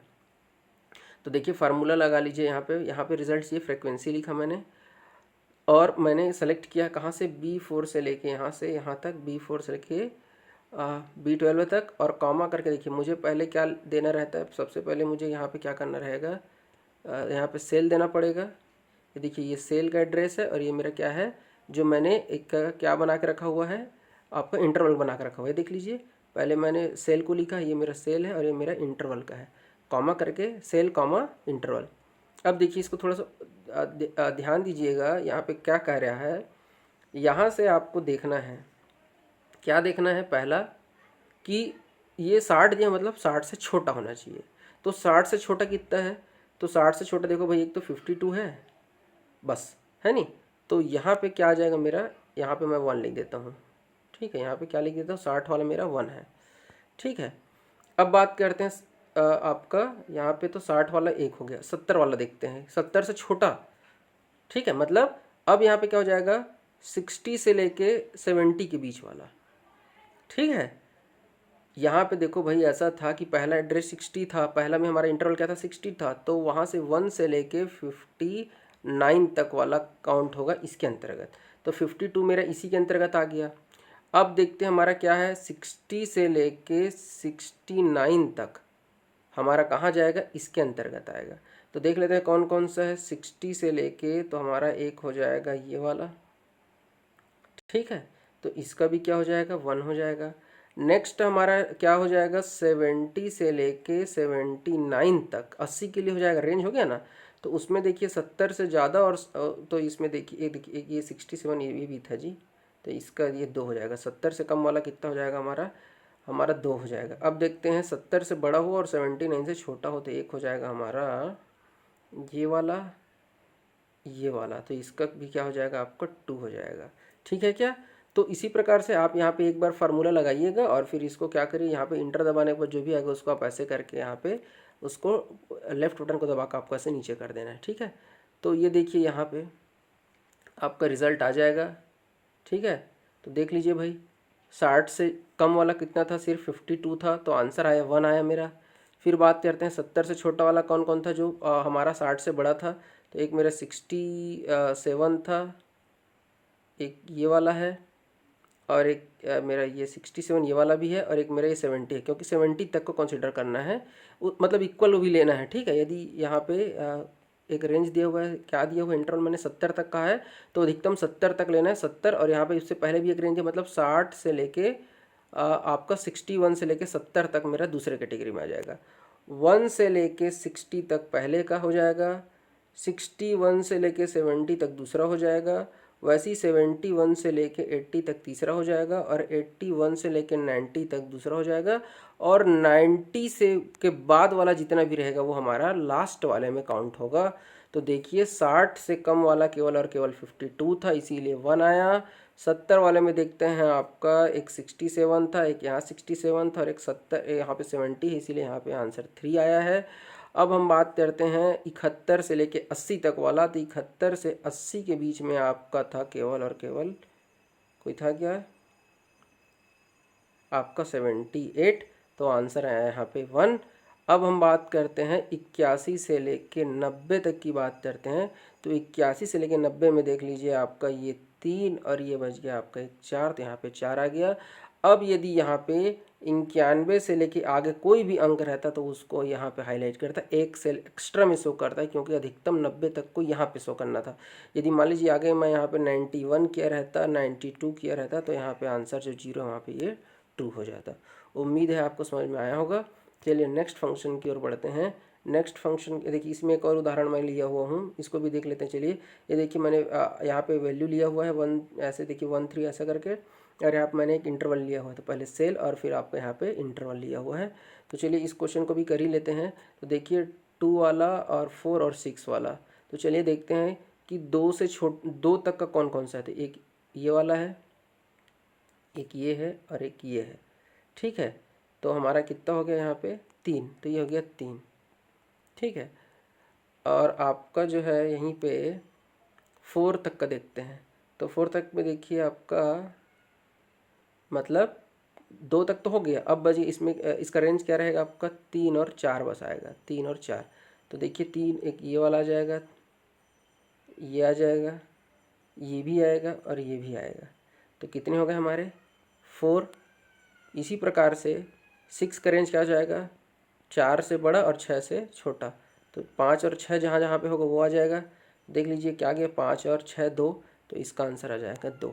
इस प्रकार से फ्रीक्वेंसी क्या होता है, एक इंटरवल को यूज़ करने के लिए हम इसका प्रयोग करते हैं। तो देखिए ये था हमारा स्टैटिस्टिकल फंक्शन। तो स्टैटिस्टिकल फंक्शन को आप पहले यदि प्रैक्टिकल कर लिए हैं, साथ साथ यदि चल रहा है तो वेरी गुड है। मैं आपको ये सजेस्ट करूँगा कि पहले आप स्टैटिस्टिकल फंक्शन को पूरा अच्छे से कर लीजिए। यदि उस पर पूरा आपका कमांड अच्छे से हो गया है, आप कर लेंगे आसानी से, तभी आप वीडियो को आगे देखिए, या पहले आप उसको कर लीजिए फिर वीडियो को कंटिन्यू कर लीजिएगा। तो चलिए मैं आप शुरू करता हूँ आपका लॉजिकल फंक्शन को। तो लॉजिकल फंक्शन में देखिए सबसे पहला हमारा फंक्शन है इफ़ फंक्शन। देखिए इफ़ का क्या करता है, इफ़ हमारा एक प्रकार की स्थिति है। देखिए इफ में क्या होगा, देखिए जैसे कि मान लीजिए आप अभी एग्ज़ाम दिलाए हैं, तो इसमें क्या है, यदि आप क्या करते हैं, यदि आप पास हो गए तो आप क्या करेंगे, आप सेकेंड ईयर में जाएंगे। फर्स्ट ईयर में तो आप कहाँ जाएंगे, सेकेंड ईयर में। और यदि फेल हो गए तो फिर से फर्स्ट ईयर में रिपीट करेंगे। मतलब एक कंडीशन और एक कंडीशन के आधार पर दो आपको वहाँ पर कंक्लूजन रहता है, या तो आप यहाँ जाएंगे या आप यहाँ जाएंगे। मतलब सही होगा तो पहले में, या गलत होगा तो आप दूसरे में जाएंगे। तो ये हमारा इफ़ रहता है, एक कंडीशन और उस कंडीशन के आधार पर आपको कुछ ना कुछ कंक्लूजन मिलेगा। तो चलिए देखिए एक आपका रिजल्ट वगैरह कभी बनाएंगे तो उसके यहाँ पे काम आएगा ये, इसको आप अच्छे से देख लीजिए, मार्कशीट वगैरह बनाने में काम आता है। तो चलिए देखते हैं, आप सिर्फ और सिर्फ इधर फोकस करिएगा क्योंकि मैं फार्मूला यहाँ लगा रहा हूँ। ये देख लीजिए कुछ सब्जेक्ट का नाम लिखा हुआ है, उनका कुछ भी परसेंट आया हुआ, मुझे ये सब्जेक्ट से कोई मतलब नहीं, क्योंकि मैं सिर्फ इस पर कंडीशन लगा रहा हूँ और मैं रिजल्ट यहाँ पर लेके आ रहा हूँ। तो देखिए मैंने कंडीशन क्या लगाया हुआ है कि यदि H2, क्योंकि वैल्यू यहाँ रखा हुआ है, यदि आपका H2 का मान 80 से बड़ा है तब उसको आप ए ग्रेड दे दो। यदि आपका H2 का मान 80 है या 80 से बड़ा है तो उसको आप ए ग्रेड दे दो। नहीं है तो फिर कॉमा करके दूसरा कंडीशन दे दो। यदि 70 या 70 से बड़ा है तो उसको बी दे दो। उतना भी नहीं पाया है तो आप उसको क्या कर दो, 60 से तुलना कर लो, 60 या 60 से बड़ा है तो सी दे दो। अब देखिए समझने वाली बात क्या है भैया, देखो आप परसेंट को तो देखो यहाँ पे तुलना करोगे, यदि आपको इस कंडीशन में मिल गया तब तो वेरी गुड है नहीं। और यहाँ पे आपको क्या करना है, देखिए वैल्यू किसी न किसी में तो आपका क्या हो जाएगा, फिट बैठ ही जाएगा। तो चलिए देखते हैं 79 है, आप देख लीजिए 60 से बड़ा है वेरी गुड है, 70 से ही बड़ा है वेरी गुड है, बचा क्या 80 है नहीं। लेकिन क्या कहता है वो 80 से बड़ा होना चाहिए, 80 से बड़ा है क्या, नहीं है। तो 80 से बड़ा नहीं है तो क्या हो जाएगा, वो हमारा कौन से कैटेगरी में बैठ रहा है, इसमें बैठ रहा है, 70 से बड़ा है नहीं। तो आंसर क्या जाएगा, बी आ जाएगा। इसी प्रकार से मैंने फिर से यहाँ पे रिपीट करूँगा, आप इसको ऐसे करके क्या करिए, लेफ्ट बटन को दबा के खींच दीजिएगा, सबका जो है वैल्यू जो है फिल हो जाएगा। अब सेकंड को भी देख लेते हैं 64। देखिए भाई 60 से बड़ा तो है लेकिन 70 से तो छोटा है, इसीलिए इसी कैटेगरी में आएगा, इसीलिए यहाँ पे क्या हो जाएगा आपका सी आ जाएगा। ठीक है, अब चलिए देखते हैं हमारा नेक्स्ट, हमारा क्या 70 से बड़ा है, 70.4 है, मतलब इस कैटेगरी में तो आ गया है। अब हमको ये चेक करना कहीं इससे बड़ा तो नहीं है भाई, इसीलिए हमारा यहाँ पे क्या आ जाएगा, बी आ जाएगा। नेक्स्ट देखते हैं यहाँ पे 85.2 है, 85.2 डायरेक्ट देखिए 80 से बड़ा इसलिए ए आ गया, और लास्ट वाला देखिए 60 से बड़ा है लेकिन 70 से छोटा इसलिए यहाँ पे क्या आ गया आपका सी आ गया। तो ये देख सकते हैं आप कि इफ में क्या हो रहा था, एक कंडीशन है और उस कंडीशन के आधार पर आपकी वैल्यू दी हुई है। ठीक है, चलिए इसी में देखिए ईफ का एक्चुअली क्या है, बहुत सारा ईफ है, नेस्टेड ईफ है, ईफ के साथ एंड भी मैं लगाऊंगा, सबको एक करके लेते चलूँगा। बस सरल से मैं थोड़ा सा क्या है ईजी से लेके थोड़ा सा टफ की ओर बढ़ूंगा। ये देखिए एक और सरल तरीका है, यहाँ पे एक और एग्जाम्पल के साथ मैं आया हूँ। यहाँ पे देखिए कुछ वैल्यू लिखा हुआ है। ये देखिए मैं बी के आधार पे कंडीशन लगा रहा हूँ सी में कि यदि बी में जो मान है वहाँ पे यदि आपको यस मिलेगा तो आपको क्या करना है। ये देखिए ये कंडीशन, ये क्या है मेरा कंडीशन है, और ये पहला आपका उसका निष्कर्ष और ये है आपका दूसरा निष्कर्ष। ठीक है, तो चलिए देखते हैं, ये मेरा पहला निष्कर्ष और ये मेरा दूसरा निष्कर्ष। बी में यदि आपको यस मिलेगा तो आप यहाँ जाएंगे, अन्यथा आप यहाँ जाएंगे। तो देखिए बी में आपको यस मिला क्या, नो मिला। तो जब नो मिला तो कंडीशन आपका ऑटोमेटिक यहाँ चले जाएगा कंडीशन के आधार पे। तो देखिए मार्स में जो होता है, मंगल ग्रह में है आपका ऑक्सीजन अवेलेबल नहीं है, इसलिए वहाँ जीवन की संभावना नहीं। देखिए भाई अंग्रेजी की क्लास नहीं है इसलिए मीनिंग पे फोकस मत करिए, बस आप कंडीशन पे फोकस करिए। ये देखिए यहाँ पे भी नो है तो नॉट पॉसिबल, नो है तो नॉट पॉसिबल। जैसे ही यस मिला वो क्या कर लेगा, पहला वाला कंडीशन को आपको सेलेक्ट करेगा, और कंडीशन ट्रू है मतलब पहला वाला ऑप्शन, और फॉल्स है तो आपका दूसरा वाला। बस इस चीज़ को फोकस करिए। ठीक है, चलिए नेक्स्ट देख लेते हैं। आपका जो है हमारा नेक्स्ट हमारा नेस्टेड इफ में देखिए, तो नेस्टेड इफ क्या कहता है कि जब एक ही फंक्शन एक से ज़्यादा बार यूज़ होता है उसको नेस्टेड इफ कहते हैं, मतलब सेम फंक्शन का बार बार उपयोग करेंगे। तो जैसे मैंने इससे पहले वाले में कहा था, पहले वाले में एक उदाहरण दिया था रिजल्ट वाले में। तो चलिए अब यहाँ फोकस करिए। देखिए ये किसी स्टूडेंट का मार्क्स है जो बी में रखा हुआ है, और इसी के आधार पर यहाँ पे मैं पास फेल की गणना करूँगा सी में। तो देखिए यदि यहाँ पे देखिए मैं यदि कहूँ कि B2 का मान आपका 585 से बड़ा या बराबर हो तो उसको डिस्टिंक्शन मिलना चाहिए। ठीक है, पहला कंडीशन यहाँ तक। दूसरा कंडीशन में यहाँ पे दिया हुआ है कि यदि B2 का मान 500 से बड़ा हो तो उसको फर्स्ट मिलना चाहिए, B2 का मान 400 से बड़ा हो तो उसको सेकंड मिलना चाहिए, और B2 का मान यदि 300 या 3 से बड़ा हो तो पास, और यदि इस कंडीशन में फिट नहीं बैठता है तो उसको क्या कर दो, फेल कर दो। ठीक है, टेक्स्ट को हमेशा डबल इन्वर्टेड कॉमा में लिखा जाता है, बार बार बोल रहा हूँ, ध्यान रखने वाली चीज़ है। तो देखते हैं सबसे पहला ही मान है 271 है। तो भाई देखो शुरू से चेक करते हैं। देखो हमारा कंडीशन का शुरुआत ही 300 से होता है, तो 300 से जो हम ऊपर चेक करने की जरूरत ही नहीं, 300 से कम आ गया मतलब वो ऑटोमेटिक कहाँ चले जाएगा, फेल हो जाएगा। इसी प्रकार से देखिए 320 कहा, 320 कहा मतलब 300 से तो बड़ा है, लेकिन क्या 400 के आसपास का, 400 से बड़ा तो नहीं है ना, नहीं है भाई, मतलब 300 से बड़ा रहता है। उस स्थिति में हमारा यहाँ पे इसका क्या आ जाएगा, यहाँ पे आपका इस क्वेश्चन में आ जाएगा आपका क्या आ जाएगा, आपका 300 से बड़ा है मतलब आपका सिर्फ और सिर्फ क्या लिखाएगा, पास लिखाएगा। ठीक है ना, 300 से बड़ा तो क्या लिखाएगा, पास लिखाएगा। यहाँ पे देखिए 271 आया, फिर से ये आपका क्या हो जाएगा, फेल हो जाएगा। ये 229 ये भी फेल हो जाएगा। 590, अब देखिए 585 से ऊपर यदि आता है तो क्या लिखाएगा, डिस्टिंक्शन लिखाएगा। तो यहाँ पे क्या लिखा जाएगा, डिस्टिंक्शन लिखा जाएगा। ठीक है, उसी प्रकार से 456 के लिए देखिए, 456 मतलब 400 से तो बड़ा है भाई, लेकिन क्या 500 से भी जो बड़ा है क्या, नहीं है, मतलब वो आ जाएगा, यहाँ पे आ जाएगा आपका सेकंड आ जाएगा। क्यों, क्योंकि 400 से बड़ा रहता है यदि तो वो आपका सेकंड लिखाएगा। ठीक है, तो यहाँ पे आंसर आ जाएगा आपका सेकंड। चलिए नेक्स्ट हमारा जो फंक्शन है वो है हमारा एंड फंक्शन। तो यदि आपने थोड़ा बहुत यदि लॉजिक गेट वगैरह पढ़ा हुआ है तो मैं आपको बता दूं, लॉजिक गेट कहता है कि यदि दो इनपुट है, ये देखिए यदि इनपुट ए है और इनपुट यदि बी है, तो यदि दोनों इनपुट का मान जब तक ट्रू नहीं होगा तब तक वो ट्रू नहीं होगा। यदि दोनों इनपुट 0 0 है तो बिल्कुल 0 हो जाएगा, 0 1 है तो भी 0 हो जाएगा, 1 0 है तो भी आपका 0 हो जाएगा। केवल और केवल 1 1 रहेगा तभी आपका आउटपुट जो है वो क्या होगा, 1 होगा। कहने का तात्पर्य ये है कि दोनों कंडीशन जब तक आपका सत्य नहीं होगा तब तक रिजल्ट जो है आपका ट्रू नहीं होगा या सत्य नहीं होगा। यह है हमारा एंड गेट। तो इसी पर आधारित है हमारा ये वाला प्रैक्टिकल। देखिए मैंने यहाँ पे देखिए अलग अलग सब्जेक्ट और स्टूडेंट का नाम लिखा हुआ है। देखिए मैंने क्या कंडीशन दे दी है, सारे सब्जेक्ट में यदि बंदा आपका क्या है, पास है, तभी के वो क्या हो जाएगा, वो ट्रू होगा, और नहीं तो वो फॉल्स हो जाएगा। देखिए B6 में भी देखिए पास होना चाहिए, C6 में भी पास होना चाहिए, D6 और मतलब सभी के सभी में क्या होना चाहिए, पास है तभी वो पास होगा, मतलब वहाँ पे वो क्या हो जाएगा, वो ट्रू होगा, नहीं तो फॉल्स। देखिए यहाँ पे पास, यहाँ पे पास, यहाँ पास, यहाँ पे, लेकिन यहाँ पे फेल, एक भी जगह फेल हुआ मतलब आंसर फॉल्स हो जाएगा। देखिए सभी जगह पे ये देखिए बंदा पास लिखा हुआ तो ये ट्रू हो गया।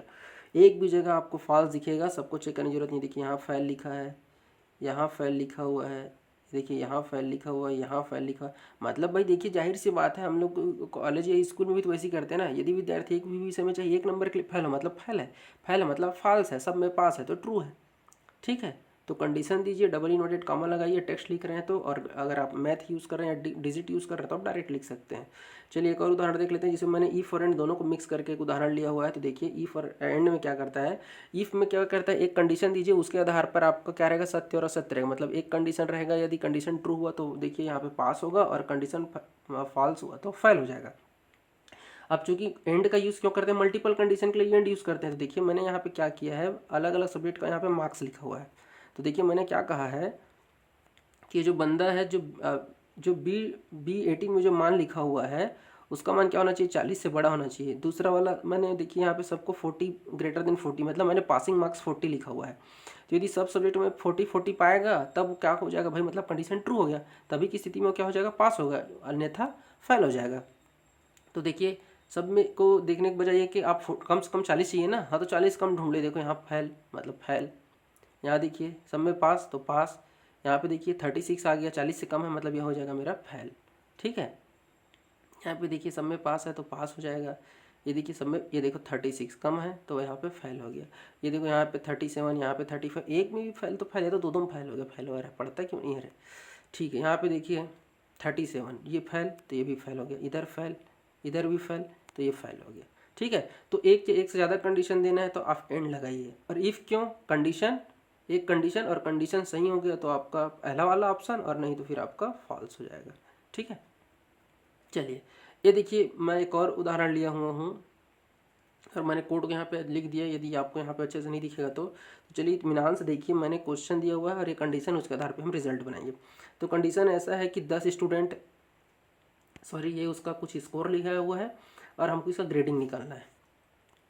कंडीशन क्या देखिए, यहाँ पे मैंने मल्टीपल कंडीशन दिया हुआ भाई, 0 से लेकर 60 तक यदि पाया है तो उसको F ग्रेड, 61 से 74 D। ये आप अपने ऊपर, यदि आप अपने से बनाना चाहते हैं तो अपने से बना लीजिए, या फिर जो यूनिवर्सिटी का गाइडलाइन रहता है उसके हिसाब से आपको क्या करना रहेगा, ग्रेडिंग करना पड़ेगा।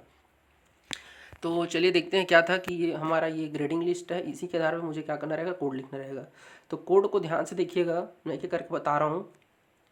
देखिए हम क्या करते हैं, ज़रूरी नहीं है कि आप यहाँ से शुरू करें, आप कंडीशन यहाँ से भी शुरू कर सकते हैं, आपकी अपनी मर्जी। मैं यहाँ से शुरू कर रहा हूँ सॉरी, यदि B2 का जो वैल्यू है वो 95 से बड़ा है, ये देखिए 95 और 100, अब अधिकतम 100 ही है तो फिर हमने 100 ही लिख दिया है कि ग्रेटर देन इक्वल टू 95 है, तो उसको क्या ग्रेड मिलना चाहिए, ए। अगला कंडीशन, अब देखिए भाई एक रेंज है 85 और 94, तो आपको दोनों चेक करना पड़ेगा ना, मतलब उसका मान 85 से बड़ा हो और साथ साथ 94 से छोटा हो। इसलिए आप थोड़ा सा ध्यान से यहाँ पे फोकस करिए कि मैंने कंडीशन क्या दिया हुआ है कि यदि, देखिए चूंकि हमारा ये बी में रखा हुआ है, B2 का मान ग्रेटर देन हो 85, कॉमा साथ साथ B2 का ही मान छोटा और बराबर क्या होना चाहिए, 94, क्योंकि रेंज क्या दी है 85 नंबर से लेकर 94 नंबर तक यदि कोई बंदा पाता है तो उसको B ग्रेड दे दो, तो B ग्रेड दे दिया है, कॉमा। नेक्स्ट फिर से देखिए, फिर से दो कंडीशन है 75 से 84, तो यहाँ पे मैंने फिर से क्या लिखा हुआ है, एंड का यूज़ किया हुआ है, B2 का मान 75 से बड़ा और आपका 84 से छोटा। सारे कंडीशन दे दीजिए, इंटर दबाइए, एक बार आप जैसे करेंगे देखिए, चूँकि बंदा यहाँ पे फोकस करिए, ये देख लेते हैं 81 है, तो आपका मैंने क्या दिया हुआ है रेंज, यदि 81 है मतलब कहाँ फिट बैठेगा, यहाँ पे 75 से लेकर 84 के बीच का होना चाहिए, तो यहाँ पे क्या ग्रेड मिलेगा, C। 97 95 से बड़ा है, ऑब्वियस ए मिलेगा। 68 को देख लेते हैं, 68 मतलब 61 से बड़ा और 74 से छोटा, मतलब यहाँ पे D। इसी प्रकार से ये सब ऐसे आपका आ जाएगा। चलिए आगे बढ़ते हैं, और गेट। तो एंड गेट में मैंने आपसे कहा कि यदि दो इनपुट है और आपका यदि दोनों इनपुट का मान केवल 1 रहेगा तभी वो ट्रू होगा, अदरवाइज फॉल्स होगा। लेकिन और गेट क्या कहता है, लॉजिकल आर गेट, यदि एक भी इनपुट का मान यदि ट्रू है तो मैं ट्रू हो जाऊंगा। तो देखिए यहाँ पे क्या हो जाएगा, देखिए यहाँ ट्रू है तो ये ट्रू हो जाएगा, ये भी एक जगह ट्रू मिल गया ट्रू हो जाएगा, यहाँ भी एक जगह ट्रू मिला ट्रू हो जाएगा। बट यहाँ पे देखिए एक भी जगह ट्रू नहीं मिला, इसीलिए यहाँ पे क्या हो जाएगा, आपका फॉल्स हो जाएगा। मतलब ये है जी कि यदि एक भी कंडीशन सही हो जाएगा तो मैं ट्रू हो जाऊंगा। तो देखिए मैंने कंडीशन क्या दिया हुआ है, यहाँ पे फोकस करिए। कंडीशन ये है कि इफ़ और बी का मान B3 का मान, ठीक है, यहाँ पे देखिए आप किसी से भी ले लीजिए ना, एक एक जगह लेना है, फिर तो आपको ऐसे भी यूज़ करना है, ठीक है। यहाँ पे देखिए मैं इसी को हाईलाइट इसीलिए ये वाला फंक्शन आपको दिख रहा है। B3 में 50 से क्या होना चाहिए, बड़ा होना चाहिए। क्या होना चाहिए, 50 से बड़ा, कॉमा C3 का मान 48 से बड़ा। तो देखिए क्योंकि R है, मतलब ये तो इसको ट्रू कर जाओ या इसको ट्रू कर जाओ, मतलब दोनों में से एक को कम से कम आपको ट्रू करना ही है। देखो भाई, ना तो बंदा यहाँ पे 50 से ज़्यादा पाया है इंग्लिश सब्जेक्ट में, क्योंकि बी जो है इंग्लिश को रिप्रेजेंट कर रहा है और सी साइंस को, और साइंस में भी क्या करती है वो 48 से कम पाया, मतलब दोनों में फेल नहीं होना, एक में तो पास होना पड़ेगा ना। तो यहाँ पे क्या करिए, दोनों फॉल्स हो गए, इसीलिए ये फेल हो गया। इसी प्रकार यहाँ देखो, ये बंदा जो है 50 से ज़्यादा तो नहीं पाया है, लेकिन ये वाला बंदा जो है आपका क्या हो गया, 48 से ज़्यादा पा गया, इसीलिए ये पास हो गया। वैसे इसको देखिए, ये 50 से ज़्यादा पाया है, ये 48 से कम पाया, भाई एक में तो ज़्यादा पा गया, इसीलिए पास हो गया। यहाँ पे देखिए दोनों में ये 50 से ज़्यादा पाना था, पाया है, और ये 48 से ज़्यादा पाना था, ये तो दोनों में सही है, तब तो इसका सही होना बनता ही है। उसी प्रकार देखिए ये बंदा जो है आपको 50 से कम पाया है, और ये जो है मतलब इंग्लिश में, और ये देखो ये साइंस में 48 पाना था, 48 मतलब दोनों में फेल हो गया, इसीलिए वो फेल हो गया। ठीक है क्या? तो आर कहता है कम से कम एक में पास होना जरूरी, मतलब एक कंडीशन का ट्रू होना आवश्यक है। जब दोनों कंडीशन फॉल्स होता है तभी आपका आउटपुट क्या होता है, फॉल्स आता है। अब बात कर लेते हैं क्या, एक्स आर की बात करते हैं। एक्स आर क्या कहता है, तो एक्स आर क्या कहता है, यदि आपका दो इनपुट है और यदि दोनों इनपुट में से एक भी इनपुट का मान जो है वो क्या होना चाहिए, कम से कम ट्रू होना चाहिए। मैंने कहा कम से कम एक ट्रू होना चाहिए, दोनों ट्रू नहीं होना चाहिए। कहने का मतलब है यदि दोनों इनपुट का मान यदि इक्वल रहा, दोनों इनपुट का मान यदि इक्वल रहा, तब वो क्या हो जाएगा, वो फॉल्स हो जाएगा। मतलब देखिए जैसे ये 0 0 है ना, इक्वल हुआ, हाँ तो भैया ये फॉल्स हो जाएगा। ये देखो 0 1 आया, एक ट्रू आ गया, हाँ तो ये ट्रू हो जाएगा। यहाँ पे देखिए 1 0 है, एक ट्रू आगे ट्रू हो गया, दोनों 1 आ गया, इक्वल नहीं आना है, इक्वल आया मतलब फॉल्स हो गया, तो फेल हो जाएगा। तो देखिए ये तो हो गया बुलियन के फॉर्म में था। अब यहाँ पे हम कंडीशन के आधार पे करते हैं। यहाँ पे कंडीशन पे फोकस करिए, मैंने यहाँ पे क्या लिखा हुआ है कि A2 का जो मान है यहाँ वो 21 से क्या होना चाहिए, छोटा होना चाहिए, है नहीं। हमारा क्या होना चाहिए, A2 21 से छोटा होना चाहिए, और B2 जो है मेरा क्या होना चाहिए, वो भी 21 से छोटा होना चाहिए। हमको याद रखना है कि भैया एक दोनों समान नहीं होना चाहिए। दोनों कंडीशन यदि आपका एक सेम रहा, मतलब आपके दोनों कंडीशन ट्रू है, मतलब आपका आंसर फॉल्स आने वाला है। यहाँ पे देखिए ये बेटा देख लो, 21 से हमारा क्या है, छोटा है क्या, नहीं है भाई, 22 21 से बड़ा है, इसीलिए क्या हो जाएगा मेरा, ये फॉल्स हो जाएगा। लेकिन 14 सही है, देखो एक सही आया तब ये ट्रू हो गया, फार्मूला बन गया है, आप इसको ऐसे खींच दीजिए।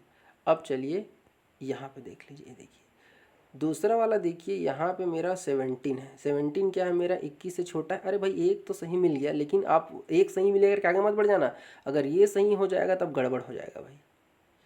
ये 21 से छोटा है, लेकिन बी जो है मेरा 21 से छोटा नहीं है, मतलब ये क्या हो जाएगा मेरा, फॉल्स हो जाएगा। और एक सही एक गलत है, मतलब मेरा सेकंड वाला भी देख लीजिए ट्रू हो जाएगा। ये देखिए ट्रू बन गया।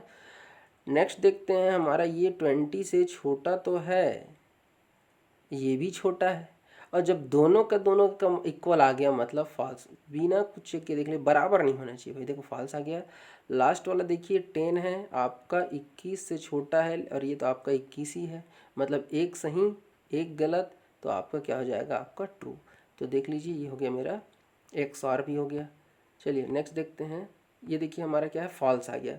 तो देखिए आप इफ़ में क्या करते हैं, ट्रू फॉल्स वहाँ पे भी रहता है, लेकिन आपको ट्रू फॉल्स लिखना पड़ता है। कंडीशन सही हो, जैसे मैंने लिख दिया कि if A is greater than 10, तो अगर तो यहाँ पे आप लिखोगे ट्रू, और यदि ऐसा नहीं रहा तो आप फिर से कॉमा करके यहाँ पे डबल इन्वर्टेड कॉमा में लिखते हैं फॉल्स। तो कुल मिला के आपको देखिए भाई, आपको कंडीशन भी देना पड़ रहा है, ट्रू फॉल्स भी लिखना पड़ रहा है, लेकिन एक फॉल्स फंक्शन होता है जो डायरेक्ट आपको बता देता है। देखिए मैंने यहाँ पे क्या लिखा है कंडीशन, कि C3 इज़ ग्रेटर देन 50, सिर्फ C3 ग्रेटर देन 50 लिखा है ना, कुछ लिखा है क्या, ट्रू है कि फॉल्स, कुछ नहीं, वो तो वो बताएगा ना फॉल्स वाला। तो यहाँ पे क्या होगा, जैसे आप इंटर बटन प्रेस करेंगे तो यहाँ पे क्या लिखा जाएगा, फॉल्स। क्यों, क्योंकि भैया 20 50 से थोड़ी ना बड़ा है, नहीं है ना, ठीक है। उसी प्रकार देखिए यहाँ पे एक और उदाहरण लिया है कि C3 का जो मान है वो छोटा है आपका 10 से, अब देखो कहाँ 20 10 से छोटा थोड़ी ना होता है। जैसे आप इंटर दबाएंगे फिर से क्या हो जाएगा आपका फॉल्स हो जाएगा। ठीक है, इसी में देख लीजिए एक मैं शायद भूल गया हूँ लिखने के लिए, इसी में आपका एक होता है एग्जैक्ट फंक्शन। कौन सा फंक्शन? एग्जैक्ट फंक्शन होता है। एग्जैक्ट फंक्शन क्या करता है देख लीजिए, यहाँ पे भी मैं एक 20 लिख लेता हूँ। अब यदि बराबर करके आप ऐसे एग्जैक्ट करते हैं और यहाँ पे लिखते हैं आपका C3 कॉमा C4, तो ये देखिए C3 में भी 20 है और C4 में भी आपका 20 है, तो आंसर आ जाएगा आपका ट्रू। और यदि दोनों वैल्यू इक्वल नहीं रहेगा तब आ जाएगा। चलिए आगे बढ़ते हैं, अब देखते हैं कुछ टेक्स्ट फंक्शन के बारे में। तो सबसे पहला हमारा टेक्स्ट फंक्शन है आपका अपर केस।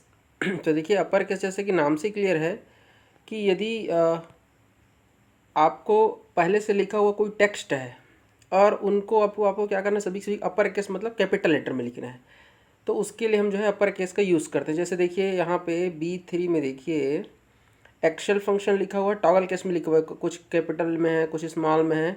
बट यदि आपको B3 में जो लिखा हुआ टेक्स्ट है उसको सबको अपर केस में करना है, तो ये देखिए यहाँ पे आप क्या कर लिए, फंक्शन का यहाँ पे देखिए फार्मूला लिखा हुआ है, इक्वल करिए, अपर करिए और एड्रेस लिखिए। बाय एड्रेस लिखना है तो आप ऐसे लिखेंगे, मैनुअली भी आप लिख सकते हैं। क्या करना है आपको इस देख लीजिए, यहाँ पे मैं लिख देता हूँ, बराबर करिए, अपर लिखिए, ठीक है। और आपको डबल इन्वर्टेड कामा में जैसे आपने लिखा हेलो, देखिए डबल इन्वर्टेड कामा किस लिए, क्योंकि टेक्स्ट है, टेक्स्ट को आपको डबल इन्वर्टेड कामा लिखना पड़ता है। अब जैसे ही आप इंटर दबाएंगे तो अब आपका क्या हो जाएगा, H भी कैपिटल में और सभी के सभी कैपिटल में। ठीक है क्या, इस प्रकार से आप मैनुअली लिख सकते हैं और बाय एड्रेस मैंने यहाँ पे आप लिख ही दिया है। ठीक है, तो चाहे वो डिजिट हो या आपका अल्फ़ाबेट हो या कुछ भी हो, तो स्मॉल लेटर में है उसको क्या करेगा, कैपिटल लेटर में या अपर केस में उसको कन्वर्ट कर देगा। ये देखिए लास्ट वाला अल्फ़ाबेट पहले ही अपर लेटर में है या अपर केस में है, तो ऐसी का वैसे ही रहेगा। ठीक है, तो डेफिनेशन आप बोल सकते हैं कि यदि किसी भी फॉर्मेट में या किसी भी केस में जो टेक्स्ट लिखा हुआ है उसको यदि आपको अपर केस में करना है तो आप अपर केस का यूज़ करते हैं। नेक्स्ट देखिए इसके जस्ट अपोजिट आपका लोअर केस है। देखिए लोअर केस मतलब जो भी टेक्स्ट है वो क्या हो जाएगा, आपका स्मॉल लेटर में आ जाएगा। जैसे यहाँ पे देखिए आपका कन्वर्ट टू लोअर केस ये टेक्स्ट लिखा हुआ है यहाँ पे B3 में। अब आप इसको लोअर जैसे लिखेंगे, देखिए यहाँ पे आप फार्मूला आप यहाँ पे देख लीजिए, तो आपका क्या हो जाएगा, सभी के सभी जो है क्या हो जाएगा, आपका लोअर में कन्वर्ट हो जाएगा, मतलब स्मॉल लेटर में कन्वर्ट हो जाएगा। मैनुअली करना है तो आपको क्या करना पड़ेगा, देखिए यहाँ पे ऐसे बराबर करिए, ये लोअर पहले से ही लिखा हुआ है, यहाँ पे आप क्या कर दीजिए, जैसे मान लीजिए मैंने कहा आपका हेलो लिखा, अब ये देखिए ये क्या हो जाएगा आपके स्मॉल लेटर में, तो HELLO ऐसे ये क्या हो जाएगा स्मॉल। तो ये मैनुअली के लिए आपको ऐसे लिखना पड़ेगा। और आपका यदि आप बाई एड्रेस लेना चाहते हैं तो आप कहीं पे एक जगह पे ऐसे आप क्या कर लीजिए, टेक्स्ट लिख लीजिए और फिर आपको यहाँ पे एड्रेस को उसको दे देना है। ठीक है, तो डबल इन्वर्टेड कामा लिखने से आप बच सकते हैं। नेक्स्ट केस है हमारा प्रॉपर केस। थर्ड प्रकार का हमारा केस है प्रॉपर केस है। तो प्रॉपर केस में देखिए क्या होता है, जैसे कि देखिए प्रॉपर केस में मान लीजिए जैसे दो वर्ड लिखा हुआ है, जैसे देखिए यहाँ पे मैंने कुछ स्टूडेंट का नाम लिखा हुआ है मयंक कतलाम, तो जैसे ही मैं इसको प्रॉपर में यूज़ करूँगा, देखिए प्रॉपर मैंने लिखा A2 को, तो देखिए मयंक का जो M है वो कैपिटल हो गया और कतलाम का T बड़ा हो गया, K बड़ा हो गया, बाकी सब स्मॉल। मतलब क्या होता है, एक प्रकार का यदि आपने वर्ड में देखा होगा, एक हमारा होता है कैपिटलाइज ईच वर्ड। कहने का मतलब है प्रत्येक वर्ड का पहला लेटर को कैपिटल में करेगा और बाकी सबको क्या कर देगा, स्मॉल में कर देगा। यदि ज़्यादा वर्ड लिखा हुआ, जैसे कि मान लीजिए जैसे देखते हैं, जैसे ये देखिए जैसे आपका मैं कहूँ, ये देखो हेलो है, फिर क्लास लिखेंगे तो C बड़ा रहेगा और स्टूडेंट कहूँगा तो S बड़ा रहेगा, इस प्रकार से। तो आप चाहे किसी भी फॉर्मेट में रखें, चाहे सभी के सभी कैपिटल में रहे या सभी के सभी स्मॉल में रहे या किसी भी फॉर्मेट में रहे, जैसे ही आप प्रॉपर यूज़ करेंगे, पहला कैपिटल बाकी सभी स्मॉल, पहला कैपिटल बाकी सभी स्मॉल। ठीक है, चलिए नेक्स्ट देखते हैं, हमारा नेक्स्ट क्या है, अपर हो गया, लोअर हो गया और आपका ये प्रॉपर हो गया। अब बात करते हैं लेफ़्ट की। तो देखिए लेफ़्ट में क्या होता है, आपके पास कुछ टेक्स्ट लिखा हुआ है, उस टेक्स्ट में से आपको देखिए, जैसे कि मैं यहाँ पे एक एग्जांपल लेता हूँ, ये देखिए, चलिए देखते हैं, ये देखिए मैंने कहा बराबर आपका लेफ़्ट और यहाँ पे जैसे मैंने लिख दिया आपका कंप्यूटर। ठीक है, जैसे आप कंप्यूटर लिखूँगा और कामा करके ऐसे 2 लिखूँगा, तो देखिए ये जो कंप्यूटर जो मेरा शब्द लिखा हुआ है इसमें से मुझे लेफ़्ट की ओर से, तो देखिए भाई ये इधर आपका लेफ़्ट है, इधर आपका राइट है, तो कंप्यूटर में देखिए पहले लेफ़्ट कहाँ से शुरू हो रहा है, COMPUTER और राइट के है तो RETPMOC ऐसे हो रहा है। तो आपको यदि मैं 2 कहूँ तो लेफ़्ट से दूसरा ढूंढना है, तो लेफ़्ट से 2, ठीक है। टू मतलब यहाँ पे हमको दो कैरेक्टर को वहाँ से निकालो, तो पहला हमारा सी आएगा, दूसरा हमारा क्या आएगा, ओ आएगा। ठीक है। उसी तरीके से देखिए, मान लीजिए आपका यदि डिजिट है, यहाँ पे देख लीजिए डिजिट है, मान लीजिए, ये देखिए हमारा यहाँ पे फोकस करिए, ये देखिए ये हमारा नंबर लिखा हुआ है ऐसा। अब हमने कहा लेफ़्ट, देखो लेफ़्ट कहा, फिर हमने एड्रेस दिया, तो ए सेवन में मुझे कितना चाहिए, कॉमा करके 4 लिखा, मतलब मुझे 4 कैरेक्टर को वहाँ से निकाल के दो। तो लेफ़्ट मतलब देखिए इधर से शुरू करते हैं, इधर से, तो ये पहला हमारा है 8, फिर 5, फिर 5, और फिर ये मेरा हो गया 2। तो 4 कैरेक्टर कहाँ से, लेफ़्ट से। उसी प्रकार से नेक्स्ट उदाहरण है हमारा, नेक्स्ट में देखिए फिर से हमने क्या कहा, तो देखिए यहाँ पे याद रखने वाली चीज़ ये है कि यहाँ पे जो हाइफन लगाया है 9 1 के बाद, उसको भी एक हमारा क्या है, उसको एक जो है करेक्टर वो काउंट करना चाहिए था यहाँ पे। एक्चुअली में यहाँ पे ये 8 नहीं आएगा, सॉरी, ये जो होगा 9 1 9, और ये जो बीच में हाइफन है उसको क्या करेगा, वो एक करेक्टर काउंट करेगा। जैसे सपोज़ करिए, मान लीजिए मैंने लिखा ऐसे, ऐसे लिखा हुआ है CL स्पेस A SS, देखिए मैं ये CL लिखा हुआ है और ASS ऐसे लिखा, बीच में यहाँ पे स्पेस है। अब यदि मैं कहूँ इसमें से मुझे आप जो है 4 करेक्टर निकाल के दो ऐसे, और मैंने यहाँ पे लिख दिया लेफ़्ट, तो देखिए एक C हो गया, एक L हो गया, एक स्पेस को भी गिनेगा, और फिर A होगा। तो वो क्या करेगा, स्पेस को भी एक करेक्टर काउंट करता है। ठीक है। तो लेफ़्ट से 4 कहा, तो लेफ़्ट से 4।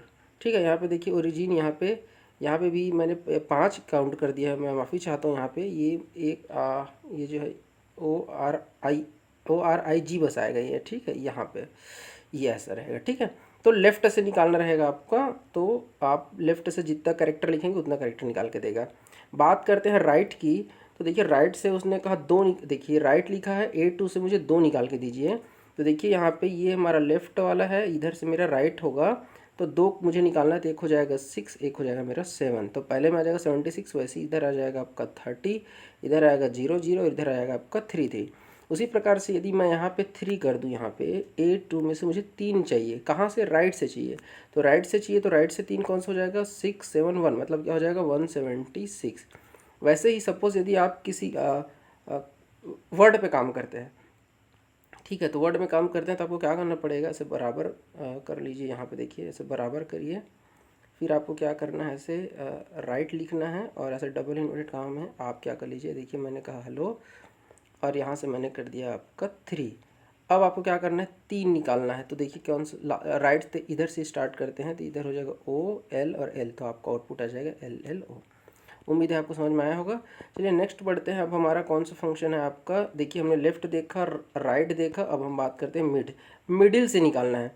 जैसे देखिए इसी क्वेश्चन में, इसी फोकस कर, देखिए आनंद लिखा हुआ नाम, देखिए पहले मैं सिंटेक्स को थोड़ा सा क्लियर कर देता हूँ। मिड लिखा हुआ है, और फिर आपका A2 और 2 लिखा हुआ है। ठीक है, देखिए ये A2, ये जहाँ पे आपका वैल्यू रखा हुआ है, फिर जैसे यहाँ पे एक काम करिए, इसको 3 कर लीजिए, थोड़ा आपको कन्फ्यूज़न कम होगा। ठीक है। 2 तो ये होता है आपका जहाँ से आपका स्टार्ट होगा, और कॉमा करके जो सेकंड वाला जो नंबर है वो करता है जितना आपका नंबर प्रिंट करना है, टोटल नंबर जितना आपको प्रिंट करना है। तो देखिए मैं इसको, अब आप इसको 3 कर लीजिएगा प्लीज़, इसको 3 कर लेते हैं। अब देखिए मिड से, तो देखो भाई क्या कहता है, बीच से मुझे निकालना है करेक्टर, तो 2 मतलब दूसरे नंबर से, तो दूसरे नंबर पे देखिए जैसे मैंने यहाँ पे लिखा है ANAND आनंद, तो देखिए दूसरा पोजीशन पे क्या लिखा हुआ है, N लिखा हुआ है। पहुँच सेकंड पोजीशन पे, ये जो दूसरा जो 2 लिखा हुआ है वो हमारा स्टार्ट होगा N से। कितना करेक्टर चाहिए, 3 करेक्टर, तो N से शुरू करो, NAN, तो इसका आउटपुट हो जाएगा आपका NAN। ठीक है। वैसे ही यदि आप यहाँ से 3 करेक्टर निकालेंगे तो क्या हो जाएगा, RAN, यहाँ से निकालिए तो हो जाएगा EER, यहाँ से हो जाएगा AHU, और यहाँ से हो जाएगा IKA। ठीक है। तो मैं एक बार फिर से रिपीट करता हूँ, मीड में क्या होता है, जो पहला लिखा रहता है वो हमारा रहता है आपका वैल्यू का एड्रेस, सेकंड वाला जो 2 लिखा हुआ है वो है हमारा स्टार्टिंग पॉइंट, और जो थर्ड वाला है वो रहता है उतना आपको करेक्टर वहाँ से निकालना है। यदि बात कर ले थोड़ा सा मैनुअली की, कि बराबर ऐसे करें, और यहाँ से ऐसे मिड लिख के हम यदि डबल इन्वर्टेड कामा में यदि हम यहाँ पे कंप्यूटर लिखते हैं ऐसे,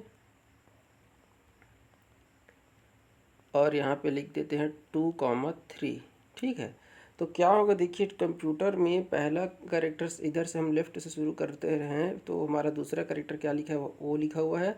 अब ओ से शुरू करते हुए 3 कैरेक्टर चाहिए, तो ओ एम और पी, तो आउटपुट आ जाएगा मेरा ओ एम पी। ठीक है, चलिए नेक्स्ट देखते हैं। हमारा नेक्स्ट क्या है, हमारा लेंथ है।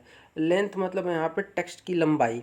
देखिए यहाँ पे कुछ नाम मैं लिखा हुआ हूँ, ये देखिए यहाँ पे टेक्स्ट बी में आपका क्या लिखा हुआ है, बी2 में बी3 है। बी3 में देखिए लिखा हुआ है तनुज राजपूत। तो अब इसका टेक्स्ट की लंबाई देखिए, तो देखिए तनुज में आपका है कितना, 5 कैरेक्टर, और आपका राजपूत में जो है यहाँ पे है आपका 6 कैरेक्टर। ठीक है, तो ये बोलेंगे आप, ये तो 6 + 5 11 हो गया, तो आप भूल रहे हैं तनुज और राजपूत के बीच में एक स्पेस भी है, तो ये हो जाएगा टोटल आपका 12 कैरेक्टर। तो किसी टेक्स्ट की लंबाई को हम लोग ज्ञात करने के लिए लेन फंक्शन का प्रयोग करते हैं। लेन मतलब लेंथ से है। वैसे देखिए हम एक लास्ट वाला भी देख लेते हैं। अनुज राजपूत है, तो अनुज में देखिए 4 कैरेक्टर है, राजपूत में आपका 6 है, और एक आपका स्पेस के लिए मान लीजिए, तो 6 4 10 और 1 11 हो जाएगा। बाकी का आप करके देख लीजिएगा। ठीक है, नेक्स्ट है हमारा ट्रिम। तो देखिए यूनिवर्सली माना जाता है कि दो शब्द, जैसे कि मान लीजिए दो शब्द में आपका एक हेलो है और एक क्लास है, तो इनके बीच में हम केवल और केवल एक स्पेस ही रख सकते हैं। और आप यदि मल्टीपल स्पेस रखेंगे तो वो हमारा फॉर्मेटिंग के हिसाब से गलत है। आप लिखेंगे, कंप्यूटर मना तो नहीं करेगा, लेकिन उसका कैरेक्टर की आप यदि लंबाई को देखेंगे तो उतना ही ज़्यादा वो बढ़ जाएगा। नियमतः यहाँ पे हेलो क्लास को यदि आप लंबाई देखोगे तो हेलो में देखिए कितना कैरेक्टर है आपका, HELLO 5 है, और क्लास में भी 5 है। 5 5 10 और एक हमारा स्पेस का 11 होना चाहिए। लेकिन आप लिख रहे हैं हेलो यहाँ, और आप ऐसे स्पेस देखिए क्लास यहाँ लिख रहे हैं, तो भाई जितना स्पेस देंगे उतना ही आपका लंबाई बढ़ जाएगा। तो ट्रिम फंक्शन क्या करता है, किसी कारण से यदि दो कैरेक्टर के बीच में यदि स्पेस एक से ज़्यादा है तो उसको क्या कर देता है, वो उसको ट्रिम कर देता है, कट कर देता है। जैसे देखिए वेंकट प्रसाद लिखा हुआ है, वहाँ पे ट्रिम बी3 हमने किया, तो देखिए वेंकट प्रसाद के बीच में आपका केवल और केवल एक स्पेस यहाँ पे दिखाई दे रहा होगा। वैसे ही देखिए शेख हनीफ लिखा हुआ, उसमें मैंने शेख के पहले भी स्पेस दिया हुआ, यहाँ पे भी स्पेस दिया, उसको हटा के देखिए बाय डिफ़ॉल्ट कितना होना चाहिए, दो मतलब स्ट्रिंग या वर्ड के बीच में हमारा एक ही स्पेस होना चाहिए। इसीलिए हम लोग क्या करते हैं, ट्रिम फंक्शन का यूज़ करते हैं। अब बात करते हैं फाइंड फंक्शन का। तो फाइंड फंक्शन क्या कहता है कि देखिए यदि अभी हम लोग क्या करते हैं, लेफ्ट राइट, तो लेफ्ट से दो कैरेक्टर, राइट से 3 कैरेक्टर।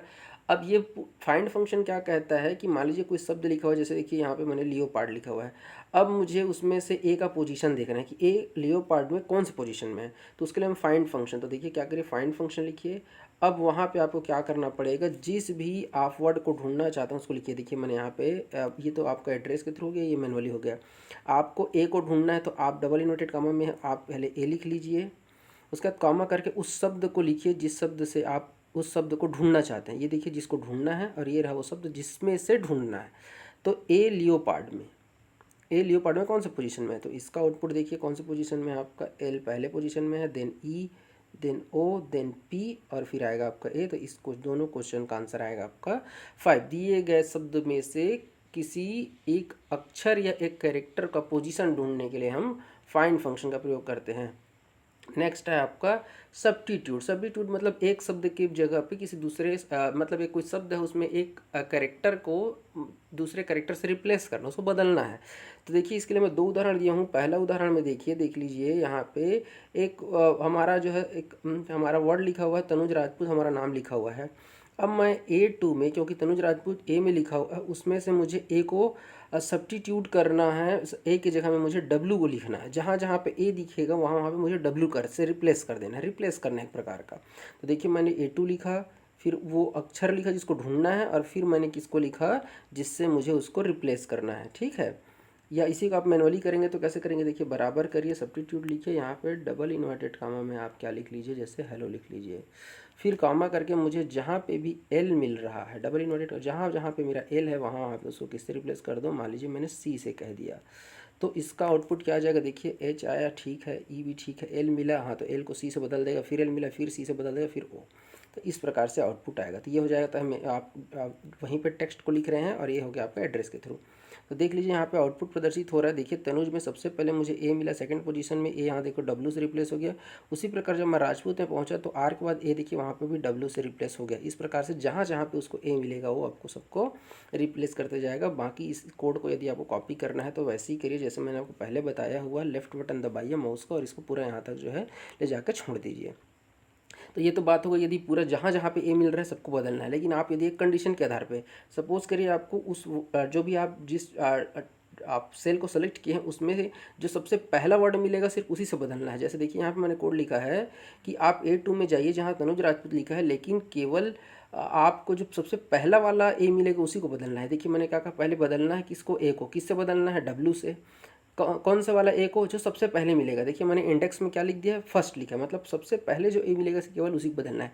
तनुज राजपूत में देखिए तनुज में एक ए है, राजपूत में भी ए है, बट वो किसको चेंज करेगा, सिर्फ पहला वाला जो मिलेगा। तो ये देख लीजिए इसका रिजल्ट आपका कि देखिए तनुज में से टी के बाद ए वाला जो है उसको सिर्फ चेंज किया है, राजपूत को चेंज नहीं किया है, क्योंकि मैंने उसको कंडीशन क्या दिया था, फर्स्ट वाले को चेंज करना है। तो उम्मीद है आप लोगों को आज का लेक्चर पसंद आया होगा। बहुत बहुत धन्यवाद अपना इतना कीमती समय देने के लिए। यदि कुछ भी अच्छा लगता है तो प्लीज़ लाइक करिए, कमेंट करिए और कमेंट बॉक्स में बताइए यदि आपको किसी दूसरे टॉपिक में वीडियो चाहिए हो तो। धन्यवाद।